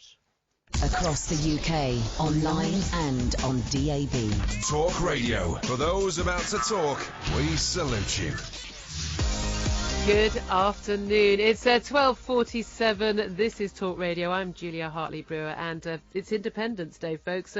If you're a Remainer and you're feeling gutted, can't understand why the rest of the country is completely bonkers and voted Leave, well, let me tell you why. It's because we believe in democracy. We believe in the people having their say. We believe, in the wisdom of crowds. Actually, the British people, we don't get it wrong. We really don't get it wrong. This wasn't because people were angry or because they're ignorant or they're not educated or they're racist or they're xenophobic or they're Little Englanders. I'm none of those things. I voted Leave. I am personally utterly delighted. We had a very busy day. We've had the result of the Leave vote. We've got Prime Minister has said he will be leaving in October. He's fallen on his sword. We have now got a leadership challenge against Labour and the possibility of another Scottish independence referendum as well. Goodness me, I wonder what's going to happen after lunch, as one WAG, Institute of Economic Affairs, Mark Littlewood, has just tweeted. Let's talk now to a man who has no doubt been spending quite some hours celebrating today, the very long-time Eurosceptic Tory MP, Sir Bill Cash. Thank you for joining us, Sir Bill. Julia, hello. Hello. Again, yes, well, we keep bumping into each other in TV studios discussing this. Happy day for you? Well, yes. I mean, I set out on this course in the mid-1980s, so that's getting on for 31 years, because I believe very strongly that we had to regain the right to govern ourselves. It's as simple as that. It's about our democracy. It's not about being anti-European at all. It's actually anti-EU because the EU is dysfunctional, it doesn't work, it creates massive unemployment, and it just simply is a compression chamber waiting to explode. In terms of, we've got the vote we wanted, but we've been talking to many of our guests about this. We've got the problems in the markets. We're told by Christian May, the editor of City AM, look, this is just about uncertainty. There's not a crisis. It'll be a little bit strange for a bit, but everyone will get back to normal soon. Nothing to worry about. But can we say the same for the Conservative Party? You've got a vote-winning Prime Minister. Now I know he was planning to leave in 2020 anyway, but was it a good idea to have a vote which meant that you've lost one of the best electable Prime Ministers you've ever had? Well, I think he's been extremely good at the dispatch box and in many ways. But actually, on this fundamental question of who governs Britain, he was completely wrong. And the verdict of the British people in some areas, in my area, for example, in Staffordshire, and in many, many other areas, has been absolutely crystal clear. His judgment on this subject was wrong, and also there was a kind of problem, if I can put it bluntly, about the scaremongering and all the rest of it. We don't need to go into the past now, but actually to be a Prime Minister who went through all that and lost, and because the whole of the European issue, and I'm speaking as Chairman of the European Scrutiny Committee of the House of Commons, has to be organised through number 10, through the Cabinet Office, through the Cabinet Secretary, into the Civil Service and all the government departments. And basically it has to be done through number 10 and to a limited extent under the direction of each of the permanent secretaries. So the fact is that because he'd taken such a strong position, which was out of sync with the British people, but also at the same time out of sync with the ability from now on to be able to sort the thing out properly, because he's so strongly committed to the views that he's expressed, that I believed, and I said it last night on some programme, that actually for practical purposes I thought he would probably want to stand down, and so he did. We've also heard from the European Commission's President, Jean-Claude Juncker. He has called for Article 50 to be triggered by the UK as soon as possible. We've known from the leaders of the Vote Leave campaign, they don't want it triggered. The Prime Minister said, look, it's not up to him to do that. He's going to leave those negotiations, that process to his successor. Realistically, can we start these negotiations without triggering Article 50, or actually is Article 50 a problem? Because that, of course, it's under the Lisbon Treaty and basically gives us 2 years to start the process to leave. And so, therefore, I suppose it imposes a deadline on us, which weakens our negotiation position. So what do you think is the best option? Well, I've been giving a great deal of thought to this over many, many months. And actually, because, by the way, I thought we would get the result we did last night eventually, because I just didn't believe the pundits. But moving on from that, the fact is that Article 50 binds us hand and foot. It's under the Lisbon Treaty, which, by the way, we've just rejected in the vote. So that's number one. Why would you use something that has already been rejected? And the second thing is the fact that it requires the consent of the European Parliament. It operates by qualified majority voting. And actually, it puts you at a very significant disadvantage. And therefore, I personally think we should use Article 50. And I think and I've been saying this for some months, by the way, and I think the best way to deal with the situation is for everybody to take a big pause. And I'm very glad the Prime Minister has said, listening to us, because we've been making this case to him very strongly, that it should not be used at this moment in time, and probably never. But to do it by way of legislation combined with parallel negotiations, which would then enable us to be able to repeal the European Communities Act, which is the channel through which all European legislation is imposed on the British people. Then you get back your self-government, and then if you do it in a manner which is orderly, you can calm everybody down, deal effectively with the other member states at the same time, because they need to trade with us, as the German head of the Federation of German Business said only yesterday. And I believe that actually there's an awful lot of talk about Armageddon and all that sort of thing. And as a matter of fact, everyone is going to calm down and they're going to find practical answers to these questions. Well, that's it, because this is the boat we're in right now. Sir Bill Cash, a pleasure to speak to you. I have to leave it there. A Conservative MP, long-time Eurosceptic, of course. He's been campaigning on this issue for many years now, joined by more than half of the British people. Well, before we head over to Sam Delaney and Ken Livingstone, who are going to take you through the afternoon's coverage, let's talk to the editor of politics.co.uk, commentator Ian Dunt. Thank you very much indeed for joining us, Ian. Well, we've been talking many times about the EU referendum and what it means. I have to say, I don't think many of us predicted quite as many major events coming out of it quite so soon. The Prime Minister's fallen on his sword was the first casualty. Do you think that was inevitable? Yeah, it was. I mean, I suspect that there may have been an effort by Johnson and Gove to try and keep him in place, mostly so he could act as a human shield for the things which may or may not need to take place in order to calm the markets over the next few days. So we knew the markets would be in an extraordinary state of panic today, that not particularly any worse than we thought they would be. The question is really, what are they looking like, for instance, next Tuesday? And if the reaction is still very severe then, you may find that someone needs to stand up and go, look, we're going to stay in the single market, which would calm them right down. But what it would also mean, of course, is that freedom of movement stays. And that would entail a lot of political damage to whoever says it. So my suspicion was that Gove and Johnson would want him there to say that stuff if it needed saying. And in fact, by the timetable that he's proposed, he will still be around for about another 3 months. Do you think it is tenable for George Osborne to survive? I think that's going to be very difficult at the moment. From the Eurosceptic Tory MPs, their dislike of and their resentment towards Cameron is absolutely dwarfed by their hatred now of George Osborne. Yeah, well, and also people never really saw them as separate people inside of the Tory party. I mean, they were sort of thought of as this partnership. You know, it was quite hard to. They're sort of. It sounds very flippant, but they're like the Ant and Dec of the Tory party. If one goes, they both go. And let's move on to Jeremy Corbyn. Then we've had I've said something I've been predicting. I've been doing lots of speeches to city people and the like about what's going to happen. And I said, look, realistically, ideal opportunity for Labour to try and oust Jeremy Corbyn. But realistically, are they going to be able to do it? Look, I have to tell you, there's a piece of information that I don't have here, which I was just talking with my colleague, and it's that I don't know if he automatically goes on the paper to stay Labour leader. I think the NEC gets to decide that, the National Executive Committee. Right, I mean, everything depends on that, I think. The thing is, if he's automatically on the paper, he won't be able to get the support of enough MPs to get on that paper unless he's automatically on it by their constitutional rules.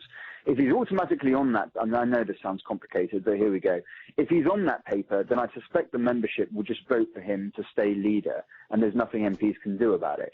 If they can somehow stop him getting on that paper in the first place, then they've got an opportunity. But I would sort of urge a note of caution on this stuff, because I'm not sure that any Labour leader could have gotten more of the Labour vote out than he did, not because he did well, but because I think the reason that those northern sort of Labour voters didn't respond to the message is because they feel left behind by the party for a very long time and subject to globalisation in a way that makes them want change. And I think that's a more fundamental political problem that Labour has, just than getting rid of the leader. If only it was so easy for them, but I fear it isn't. Indeed. And in just one sentence, if you could do this, is a quick crawl on me. Are we going to get a second independence referendum for Scotland?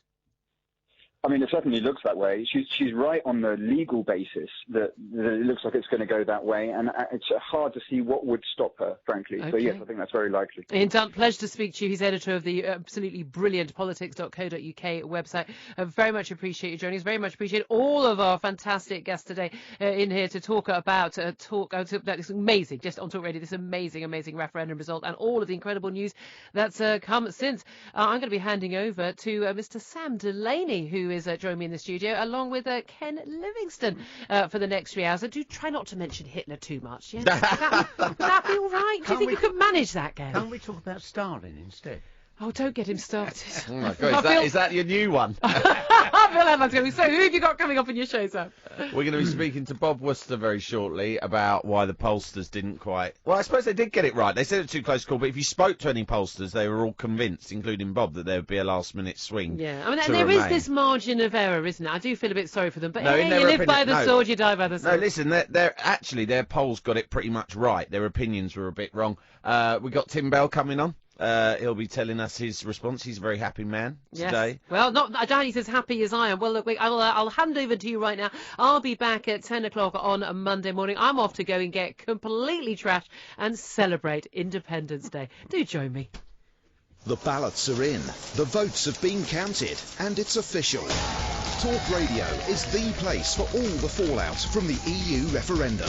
Talk Radio. We'll get you talking.